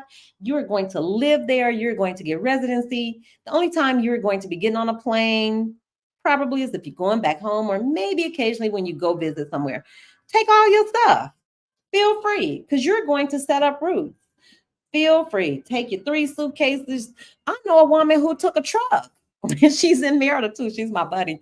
She took her truckload of stuff because she isn't a digital nomad. She isn't slow traveling. She's an expat. So I would say you need to know the difference and what your objective is. So I came out the house backwards. Y'all, I be wanting to say some bad words. I came out the house all backwards. I had all my stuff. I didn't know if I was expatting or slow traveling or bopping around. I didn't know what I was doing. I just knew I was getting the heck out of Dodge. So knowing what your objective is. Are you going to relocate? Take all your stuff. There's no harm in that because you're going to unpack. You'll be okay. But if you're going to do the bop around, and the bop around is just slow travel on speed, you're just moving fast. And some people can do that. You got to travel light. And even if you're slow traveling, it would behoove you to travel light. And so I have pared down. Now I don't even know where the other suitcase is. I got 2 suitcases and a backpack. That's it. And since I have the apartment, I leave the bigger suitcase. Now when I travel, like this is my little satellite. I come drop my stuff here. Next month I'm going to Malaysia. All I'm going to take is my backpack and a carry-on, so that if I don't have to check anything, that's way to go, man. I'm team, let's don't check these bags, because there's nothing better than when you get to your location, when that plane lands, baby, you ready to roll.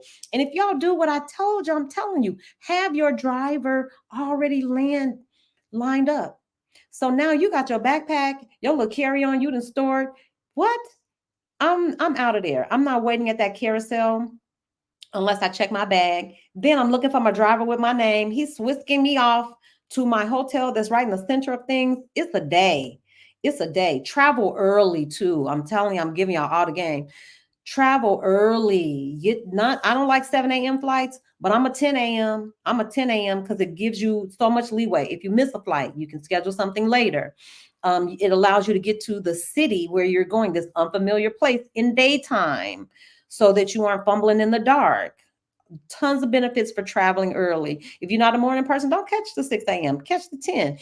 Most times, if you're there before 4 or 5 o'clock, you still get some daylight time. So yes, I'm traveling light these days. When I don't have to check a bag, I don't check a bag, and I've gotten this down to a very fine science. I should show y'all. Do I have my stuff? Where is it? Anyway, I have this system. You all saw the little bags. I want to show y'all so much, but I don't want this thing to be forever long. I have all these little packing cubes. I keep a packing cube full of toothbrushes. You know the ones you get from the hotel. So listen, I never took that stuff before. Did y'all take the stuff from the hotel? I never did. Now I do. And I throw it in a little bag. I have razors and shower caps. All this like little kitty. They're all so now when it's time for me to travel, I grab my backpack, I roll through, I grab me 3 toothbrushes, I grab me some all my little supplies. I have the soaps too. Never kept this stuff, y'all. Never, except the good stuff. Now, let me tell y'all, some hotels have some good stuff. If you see the L'Occitane products, snatch them up. Them products, whoo, I love a good bath product. So now I bring those things and I use those to travel. It's disposable. I don't care if it gets lost. It doesn't cost me anything. So traveling and packing light and doing all these little things to help with time management and just being organized. Yes, I'm traveling light and I'm ultra organized. Everything has a place. I have a bag for my cords. I have a bag for all toiletries. I have a bag for my undies. Everything is packed. And so the art of packing, that needs to be a video because I promise you I got a straight up system and it works. My backpack stays packed. My neck pillow and my blankie, my all of the wipies, because Lord knows I got a wipey for everything. I got the antibacterial wipes, I got bottom wipes, we got wipies, we got hand wipes. All of that stays in the pocket of my backpack. I have masks and I have a COVID test that I keep in my backpack. That stuff never comes out. So what else is in there? I keep a set of earplugs. What else is in my backpack? I could pull it out, y'all. Wait, we just talking. Hold tight. Let me get it. Oh yeah, and yes, this one of the little dresses. Go get it. Hold tight. What was I gonna show y'all? Oh, my backpack. So this is legit. I wouldn't even tell y'all no story. My backpack stays packed like this. I've got this little clippy thing that holds my pillow onto my backpack. It's to me, the luggage people. This is one of those things that you can also connect your small luggage piece to your big luggage piece so that it can ride for free, ride on there. So I keep this. I keep these pockets chugged with the stuff I need. I know, this is TMI, y'all. But I'm telling you, you need this. I always have tissue. Ladies, ladies, ladies. Don't play yourself. Keep tissue. So I keep tissue. I also keep a little plastic bag. So it's only tissue in there. I can show y'all it's tissue. I keep all kinds of, it looks a little beat up from the trip, but anyway, keep you some tissue. Then I have just wipies, all manner of like hand wipes. These are wrapped up in some plastic, but in tons of tissue. So that stays in my bag. And oh, you know what else I usually keep right here? You know how they ask you to take your shoes off in the airport? I always keep an easy pair of footies right here. I took them out to wash them, but I don't ever want my feet to touch the airport floor. I see people doing it all the time. I can't do it. Okay, and in this part, I keep my COVID test. Yeah, she's packed. She ready. She stay ready. Toothbrushes, in here. So those are all the things that I picked up from the hotels where I stayed. Because, usually they pack my room for 2. So you get 2 of everything every day. I don't use it. What I don't use, I bring home. Then on the inside, I keep my airport blankie. She stays in here. And generally, I keep a pair of and the flip flops, my shower flip flops. So this bag goes with me and it stays with me. My laptop goes in here, my passport, all of the things, and generally one outfit of clothes. So what happens is if something happens to my luggage, I'm okay with that. If my luggage don't make it when I get there, that is quite all right because I've got my toothbrush, I've got all my little thingies I need to get through at least a day and clothes. And I'm telling y'all, a blanket is invaluable because you never know. I'll be prepping for child, I might be sleeping in a park bench. I might be sleeping in a bus station. I always have my pillow. I always have my blanket. I have my mask, tissue, all the things I'm going to need, a toothbrush. I stick my combing brush on the side, all of that stuff, that backpack, man, backpack. Y'all better. If you're gonna be traveling, you're gonna be about backpack life. At some point, you will, and you need a good bag too. I will say this: get good luggage, get good backpack. Okay, so let me keep rolling. I'm looking for another cue. Hey, Johnny. Hey. I don't even know what time it is. That was an hour ago. Hey, Johnny. I'm coming down. I'm coming down the comments. Okay, it says, since you sort of mentioned it, have you been dating abroad? If so, dish please. No, I haven't been, but I would. I've been looking. I have definitely been looking. Oh, Marissa, thank you. What an angel. Thank you. I don't know if it's a super chat or what it is, but I appreciate that. Thank you so much. All of that helps. Um, I have been looking. And let me tell you, this is where I think I had probably the best chance of for real dating is in Mexico. In Guadalajara, those dudes are friendly. They were friendly. They don't mind a little fluff. I was like, you don't mind a little fluffy? I'm fluffy across the middle. He saw me coming. I'm talking about old men and younger men. Yeah, friendly. I felt like if I was in that space and I wanted to, I could have definitely dated in Mexico, in Guadalajara in particular, not in Playa. I don't know what was going on there. That felt a little funny. It felt a little, it didn't feel secure. But Guadalajara, those were real people, real dudes, real folks. I've been hit on. Asian guys they ain't no punks either, y'all. I'm sorry, I said what I said. There's a better way to say it, so forgive me. Somebody fix it up. They are not. They ain't no joke. Um, the only thing about that is that I don't know that they date outside of their race or marry outside of their race. And I'm not just dating to be dating. Don't nobody over 50 be dating just to be dating, sir.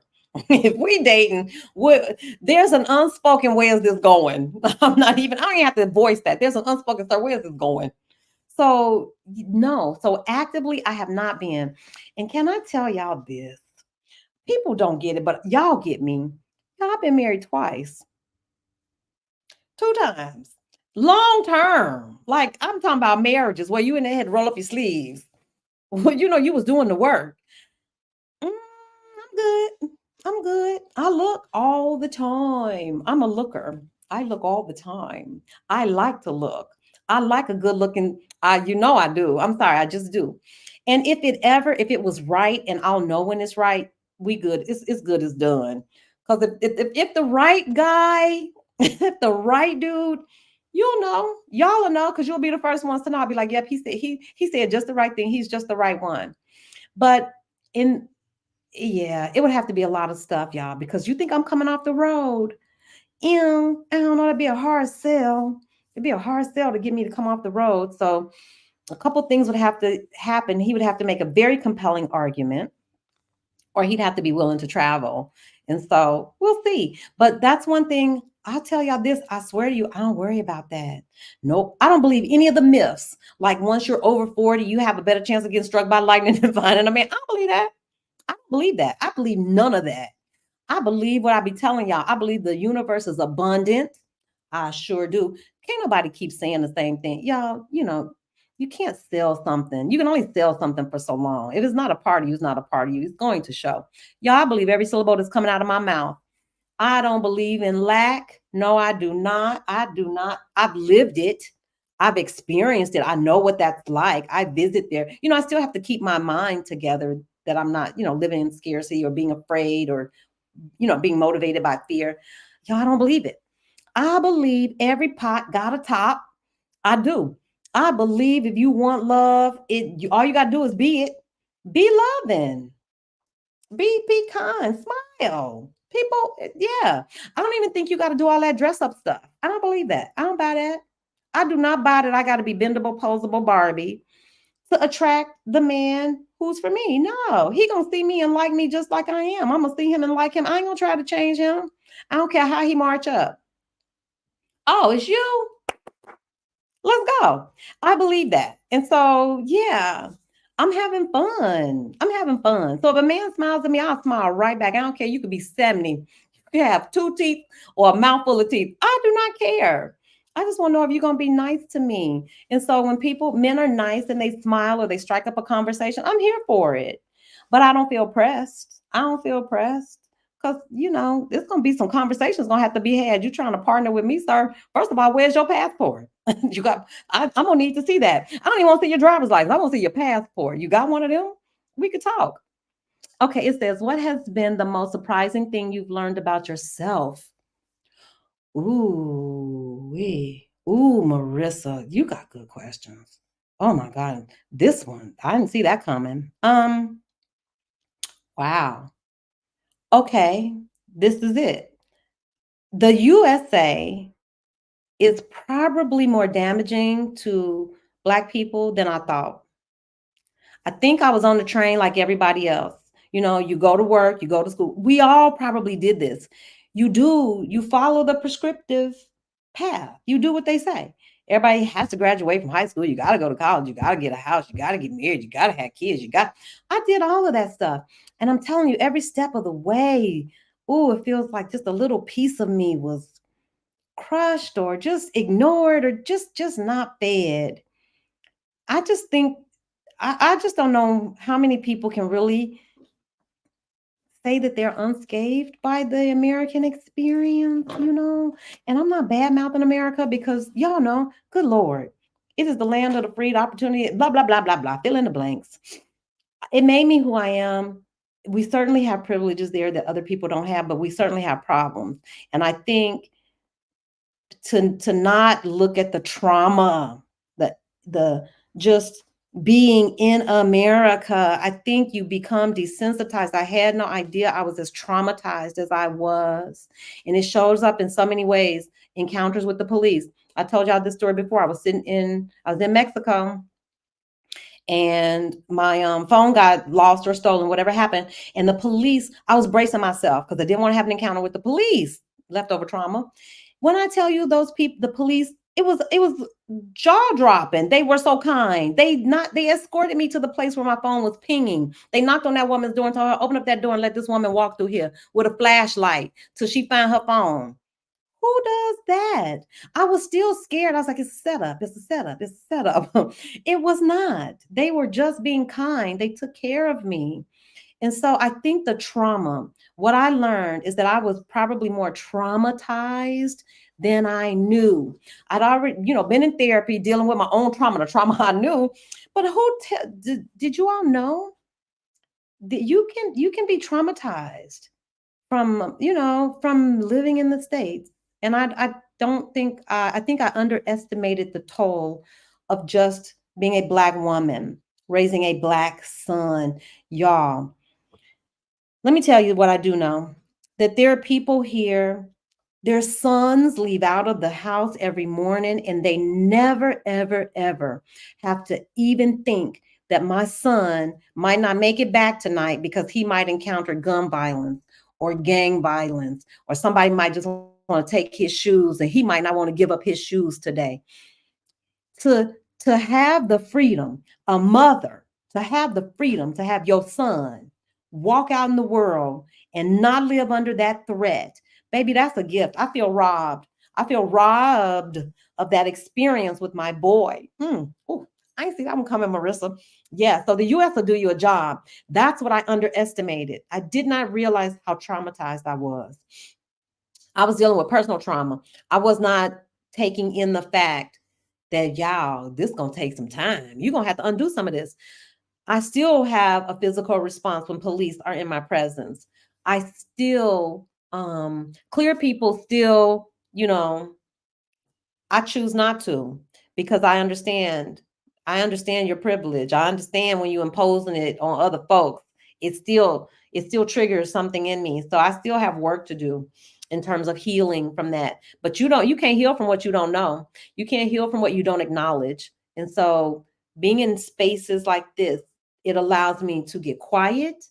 It allows me to listen to myself. Free time allows me to journal. It allows me to get, therapy and massage, all that stuff that when you're busy running, you don't get to do. But the price I paid raising children in the US, that price That's something I learned, and I couldn't learn it there because I was in the race. It's not until I was able to step out of it and I'm watching how other people raise their children. These women are not concerned about their boys. That was a price. I paid that price. And anybody, any mother in an urban area that's raising a Black boy, she has got to have come to terms with that. I'm concerned for his safety every day he breathes. I live in, he may not make it back. Baby, that's heavy. That's some heavy stuff to carry. And so being free of that, just long enough to see it. I'm still concerned because my son is still in the USA. He's still a Black man in the USA. And so, you know, yeah, that just learning how traumatizing the experience was, and dealing with myself and knowing that I am an ongoing, work in progress. That has been maybe one of the most shocking things. I've come to terms with, and I knew this, but that you never really arrive at like where I'm just totally mentally healthy and healed, and you get better every day. You heal, you get happier, you get more content, you get, more self-assured, you all these positive things. But it is indeed a journey. And that, I don't know. Do we ever become like self-actualized people? I don't know. But I know it's a whole lot easier to do when you're not worried about the police and when you're not worried about somebody, a mass shooting, or you're not concerned about these things. It's different. It says, what areas and cities will you visit in Japan? You know what? I haven't started my Japan work, my research. Only because it's cold and I know I'm not going that way anywhere. What I'm working on now is Malaysia, the Philippines. So I'm looking at those places. Those are the things that I'm researching. And my process is usually I start, by learning something about the country. So I usually start with, I don't talk politics, but I want to know their politics. Y'all don't ever want to walk into a country. You want to know if you're in a communist country. You want to know if you're in a country where there's a king, a democracy. You want to know those things because they will shape the way you interact with people. And please don't ever, ever, ever go anywhere talking about your rights because they don't. I'm not gonna say they don't exist, but no, that's not this. Don't be that. Don't be that crazy person. I always find out, like the lay of the land, what's the law, because like here in Thailand, you can't talk trash, you can't talk about folks. I have to be very careful. Like when I'm doing reviews and stuff, you can't libel or slander somebody. They take that very seriously because people make their living by what they do. So you have to be mindful. It says, "Are you wearing one of the dresses you had made?" Yes, this is one of the dresses. This is the wrap dress that can go anywhere. Child, when I tell you I've been wearing it everywhere, I wear it everywhere. I've worn it. You can wear it. I had it made this way, like it covers your arms, it hits the knee, so that I can wear this into temples. And there are lots of temples in Southeast Asia. So you want to be aware, excuse me, you guys. So you want to be, always apropos. So most of the dresses, I'm sure people are like, you went all the way to Vietnam to get them church dresses made. Yes, because I'm in and out a lot of churches. You can get whatever you want made. I would suggest that if you do come with pictures and get your fancy things made. See, I didn't know that. I didn't know. But I knew I needed these kinds of garments because generally when I go into a temple, I've got to throw on my sarong, got to do all that stuff. Now I'm temple ready, y'all. I'm temple ready. And this is a very conservative country. You don't see a lot of shoulders and backs. You see tourists do it, but locals don't generally dress like that. They are very conservative. Matter of fact, they cover up. Okay, let me keep rolling. I'm going. I'm going. Okay, I don't know. I'm up to the 9 o'clock. I'm coming. Yes, Sandra, you're exactly right. I journal. Yes, journaling is a gift. I'm telling y'all, music. If y'all tell me y'all familiar with Alicia Renice, please tell me you are. Because if not, you're missing out. You missing out on just like this. Yummy. You ever have some fruit? I know this has happened to you. Ever had a piece of fruit and it was so good, and you're like, oh my God, let me go tell somebody. This is the sweetest peach I ever had. That's the way I'm telling y'all better listen to that music. Get over there. Just get over there. I pop it on. I don't even know the songs. I don't know the names, y'all, because I play it. It just plays. I used to play this music. It's on a certain frequency and it's very calming. I forgot the frequency. And I used to play that in the background. It would just, be playing during the day. Now I just pop Alicia Renice stuff in. I'm telling y'all. Soothing, soothe your whole day, and do Kathy's journaling. You asked me what made my life better. I'm telling y'all what makes it easier out here on the road. I'm looking for another question. Okay, I'm up to 9:15. Sandra doesn't see the questions in the live chat. No, I have to scroll through them. Okay, here it is. Okay, it says, do you have a place for settling down in the future? Yes, Deborah asked the question, do you have a place to settle down? I do have residency in Mexico. And so, yeah, that's my go-to place. I have 4-year temporary residency. So if anything, if it gets crazy out here in the world and I'm ready to leave Southeast Asia, I can always go to Mexico with no problem. So in that regard, it is good to have that residency. I would suggest maybe if you're so inclined to have a couple.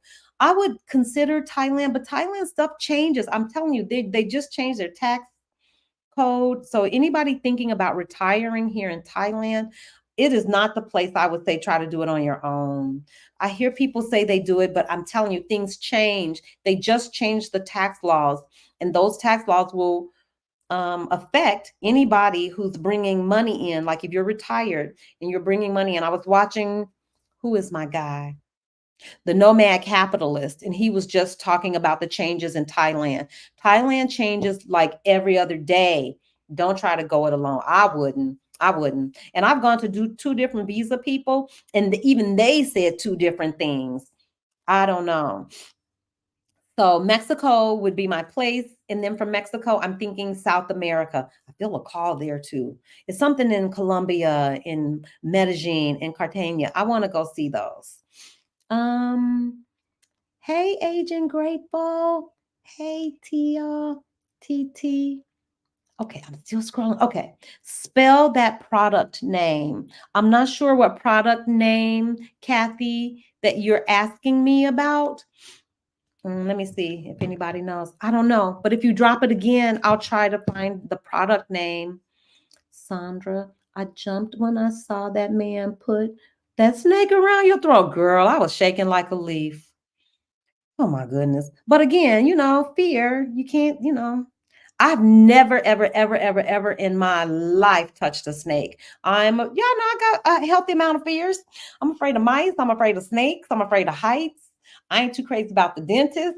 I have my own, but I did it. I did it. And I can honestly say it was creepy. It was creepy. I could feel his little tongue. It's just not something I need to do again, but I did it. Okay, so I'm looking for a question still. Okay. Hey, Angela. That's my travel buddy. Okay, 55. Let's see. I'm going, going, going. I'm up to 936. Hmm. Or use the $sign. Okay. Question. Has your son considered moving abroad? No, he's got a family. That's one of the things too. You want to talk about learning something about yourself? It's that my relationship to my children, oh, y'all, travel, leave, do yourself a favor. So many benefits. You all giving myself some space and my children. I was not a hover mother. Really? I really wasn't.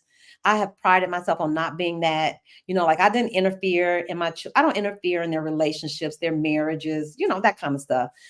But that emotional attachment, ooh, ooh, ooh, any moms, y'all know what I'm talking about. I don't even have words for it. You know what I'm talking about. You are connected to them.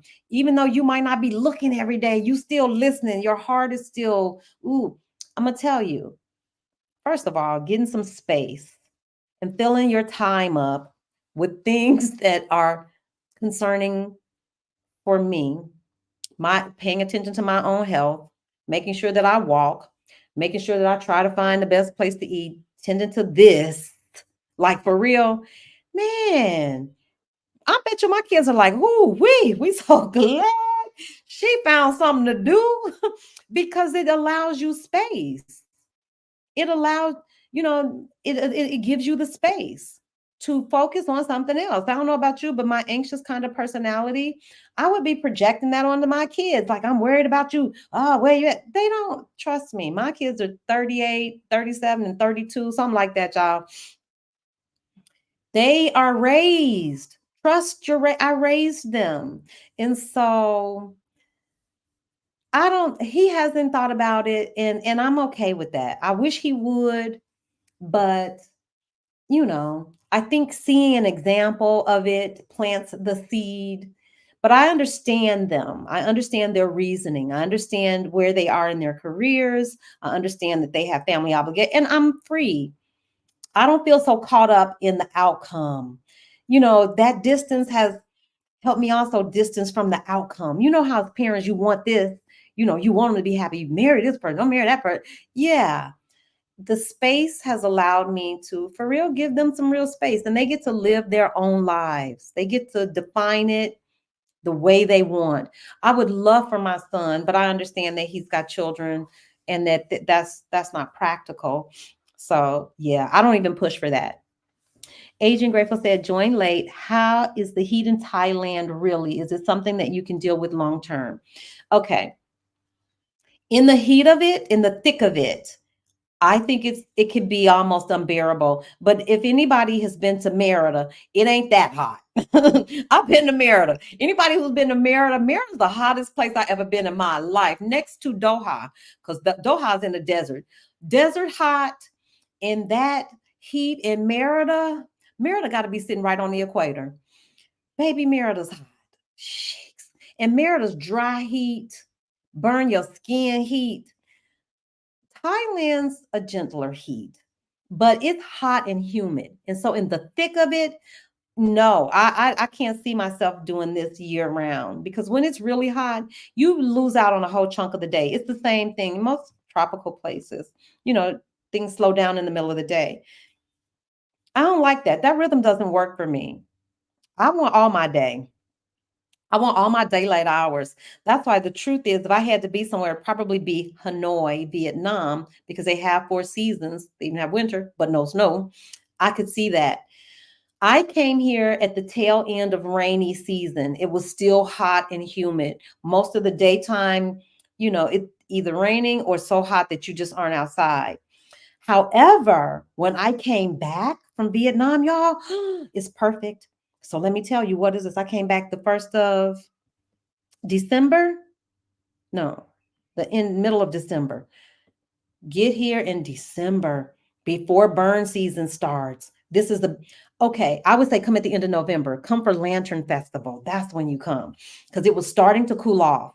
So the end of November, December, January, and they tell me that burning season starts in February. So come in that time if you really want to enjoy Thailand, especially in the north.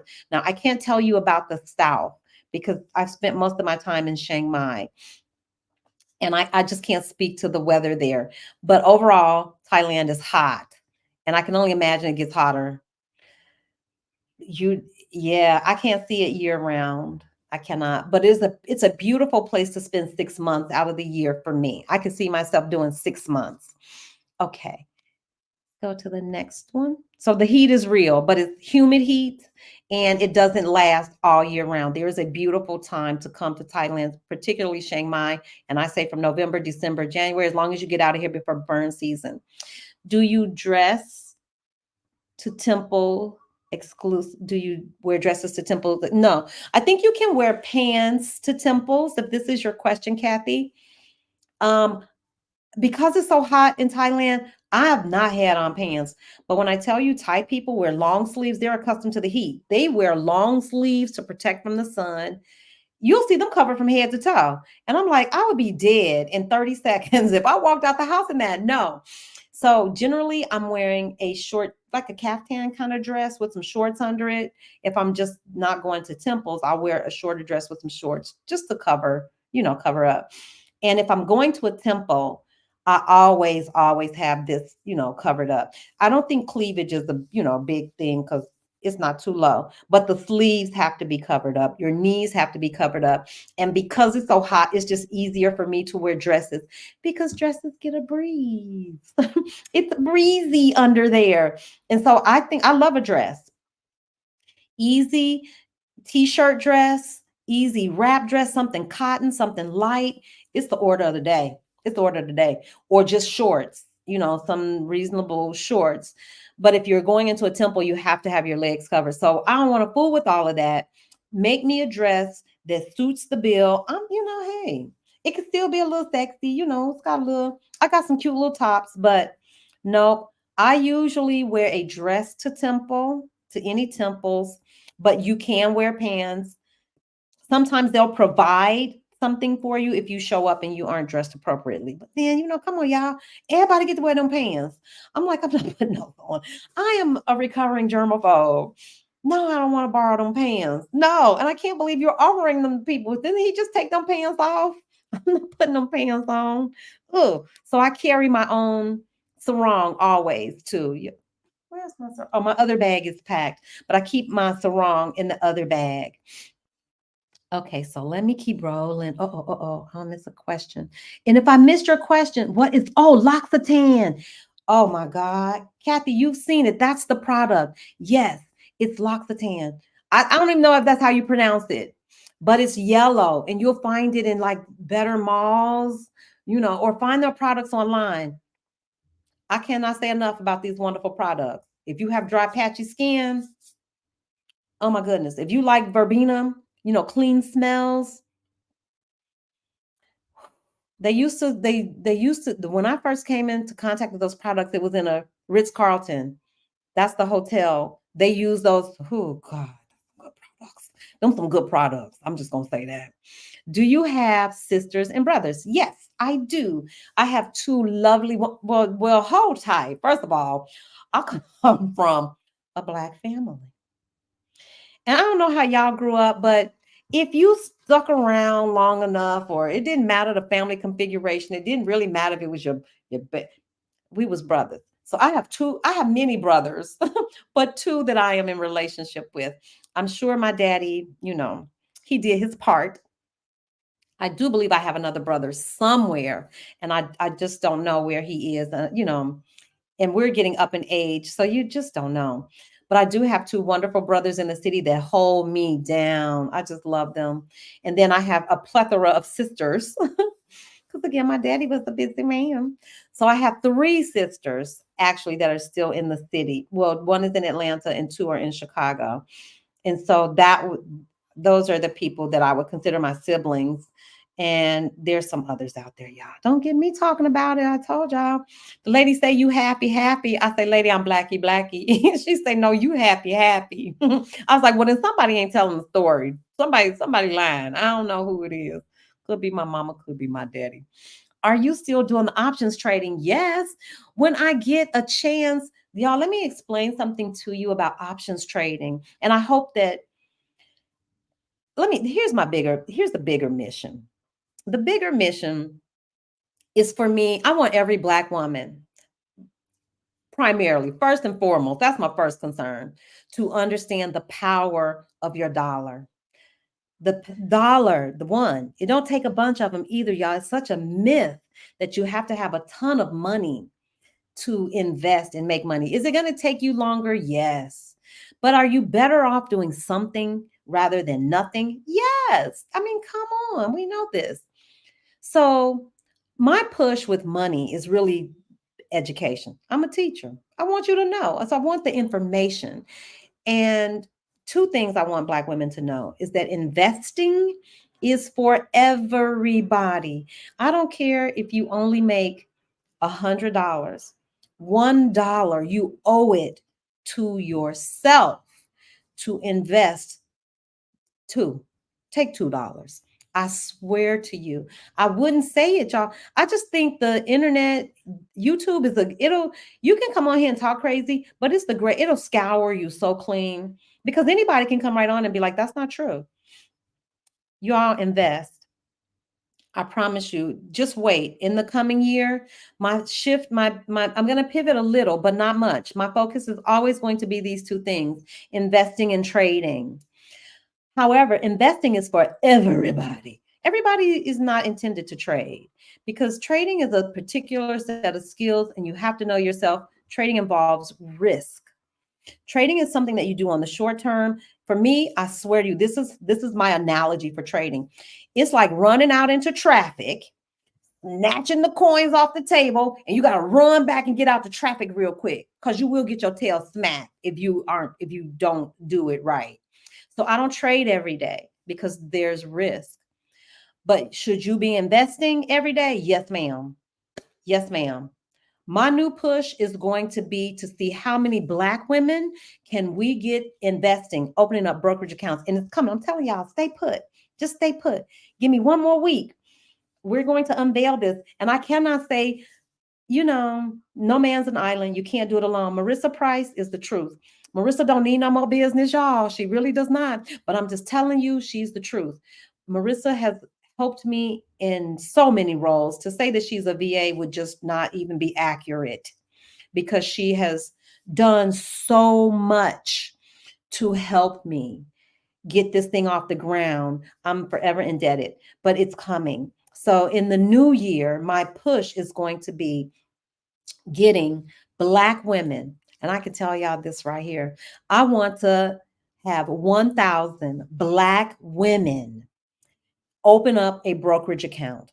We're not talking about trading. I'm not talking about that. I'm talking about, sister, take $5 because I know you don't believe it. I know you don't believe me. Take $5. You're going to take $5 every week. I don't care. That's a cup of coffee. Come hell or high water. You're going to take this $5 and put it into very safe. Oh, I want to be careful with that word. These are tried and true ETFs. I'm telling you, y'all, everybody knows this. I'm tardy to the party, so I'm screaming like a banshee with my head cut off because I need everybody to see it. Y'all look at Rich and Regular. Y'all look at is it who Our Rich Life? Y'all don't believe me? Go back and watch that content. They have been telling us about ETFs and index funds and how to build wealth. And for some of you, I'm sure you heard it just like me, but maybe you weren't in a position to move. I am telling you, who said it? Somebody said slices.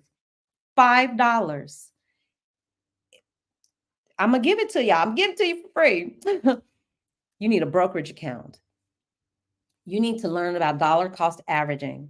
It's in dollar cost averaging is nothing but a fancy word for I'm gonna pay $5 in a month, no matter what.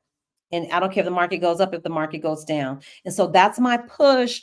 So I am not shifting from trading, but what I do know is that trading is not for everyone. Investing is for everyone. And if I want to be the most effective, if I want to be as true to the plan, true to the mission that God gave me, y'all, because trust me, I thought I was going to be retired, sitting, sipping my ties. I really did. I did not start this as a business. I didn't. But I see the need. I understand the value in learning, y'all, because we got to learn the market.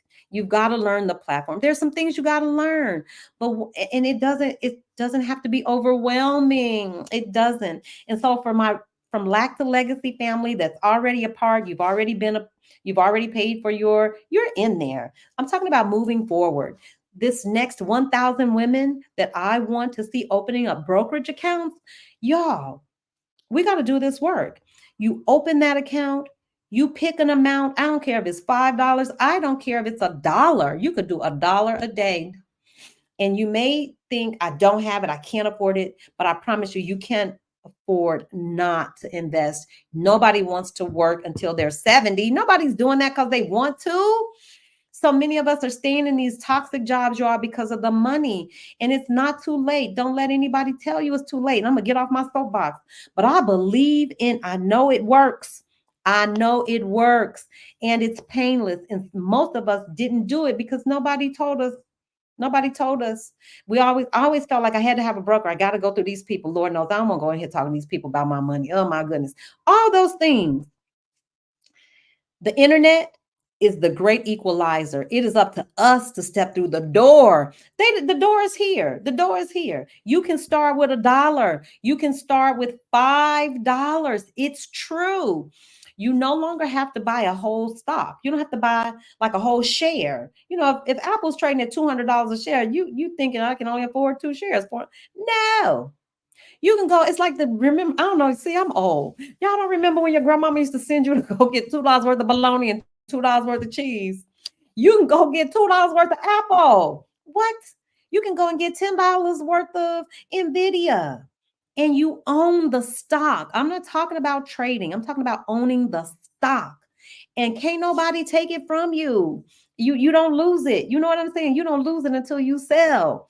So investing is going to be the push, but I still believe in trading, y'all, because I'm gonna tell you, the market's been good. I wish Yvette, I don't know if Yvette is in here. The market's been good. If you was I haven't been where I have a stable internet connection too. So y'all got a lot of stuff. If you're moving on the road, nobody wants to be trading their money and you got an unstable internet connection and you in a deal and the deal goes south. Ooh, that's a yucky feeling. So for me, I trade when it's right. When I first started, I was trading every day. It was a mess, a hot mess. Nobody should be trading. You should invest every day, but you don't trade every day. And so I have learned, even on my journey, that you want to pick the time that you're in the market for trading, but you always want to be in the market for investing. So my job is to communicate to Black women the difference and that you need both skills. It don't hurt. It does not hurt to know how to turn on your computer and trade on a good trading day. You can make money. I'm not going to even throw a number out there because I don't want nobody. This is not get rich quick, but I can show you how. And for me, that's freedom, because I'm never concerned, y'all, about is my money gonna run out. My money ain't gonna run out. Are you crazy? Long as I got a computer, what? You mean to tell me I can open this computer, find a good solid trade and make that money and take it that day? Take that money and then put it over here in my long-term investment? Y'all better come on.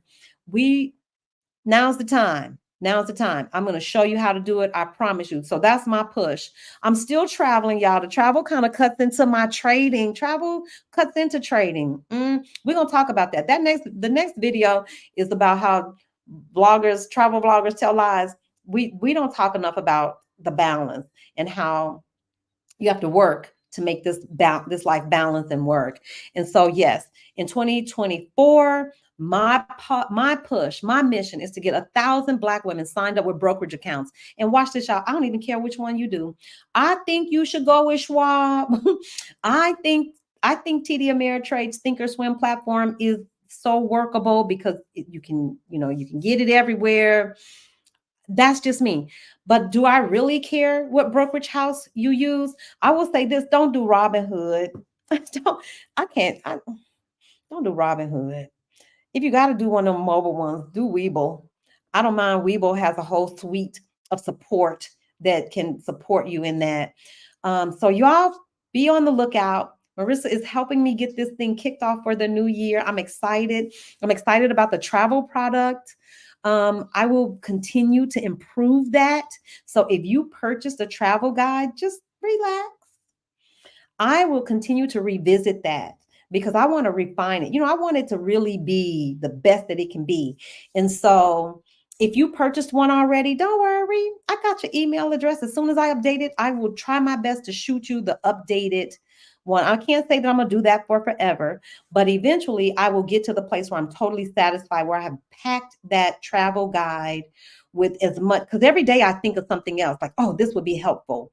You need to know these phrases, or, here's a bank. I found a couple banks in Vietnam that don't charge a fee, so I want to keep adding that.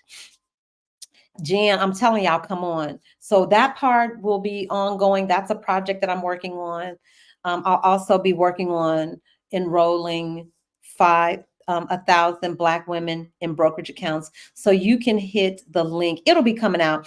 I don't know. I don't even know the new link. Me and Marissa still working on it, but there will be a link where you can sign up for your one-on-one session. I want to personally sit with you so you can get the right account. We're going to get your Thinkorswim up. And then we will continue with our weekly Zoom study sessions. And y'all, that thing is just, it just goes on. The people who start now will get a 4-week introduction to the stock market because I think that's important. And then we'll just continue our work with talking about ETFs, anything that has to do with Black people, Black women in particular, and money. It's on the table. And I want to partner. I want to do some collabs, y'all. I'm the worst at collabs, though, y'all. I am. I don't know. It's my anxiety, I think. I I don't know. I got to work on that because there's so many sisters out here that are doing money talk. D, from Brown Girls Invest Too. Money Coach Malika. Who else is doing money? Oh, Lisa J. Stocks is doing money. You all know who they are. Black Girl Stocks, of course. We just love her. So yes, that's what's up. If I missed a question, here's your last shot. If I missed a question, please put it here. I've got to get out of here in about 10 minutes. So I want to make sure that I didn't miss anybody's question, and I'm sure I did. I'm sure I did. But if I did, you have a couple more minutes. We have a couple more minutes together. Drop it here in the chat, and I'll try to answer your question. But y'all stay tuned. Stay tuned. There'll be more travel, of course. I think Kuala Lumpur is probably the first place I will go to, but it'll all be south because I'm running from the smoke.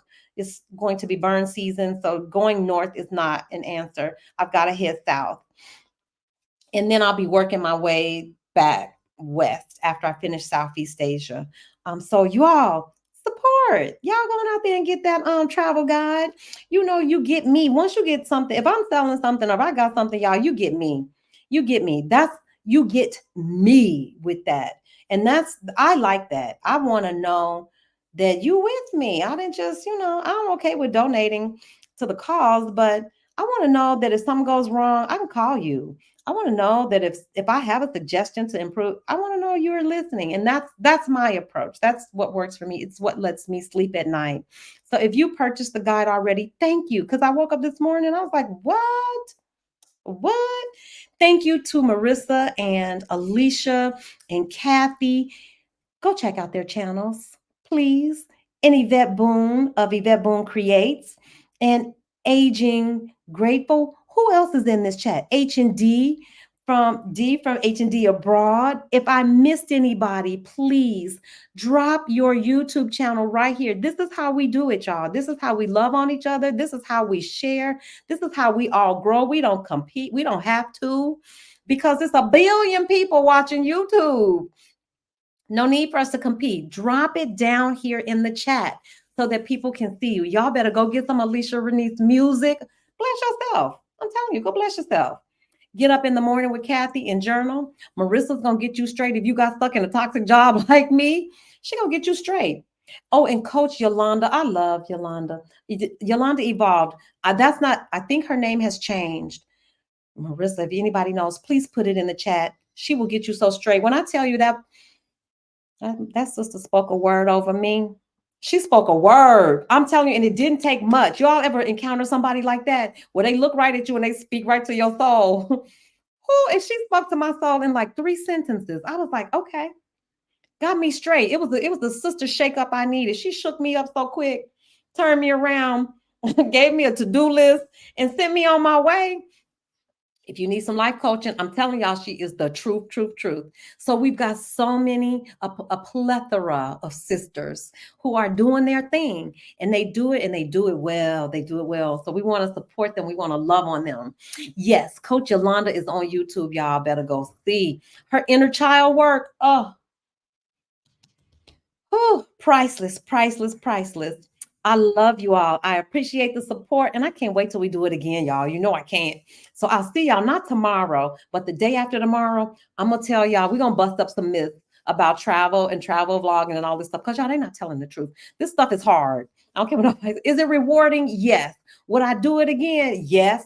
I wouldn't change a thing. I wouldn't change a thing about what I've done because it's all love and lessons I've learned every step of the way.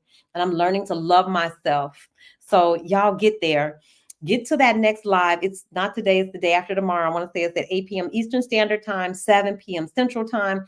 And we're going to talk about some more things that I learned in 7 myths that might, I don't want y'all to be thinking it's not all unicorns, bubblegum, and lip gloss. It is not.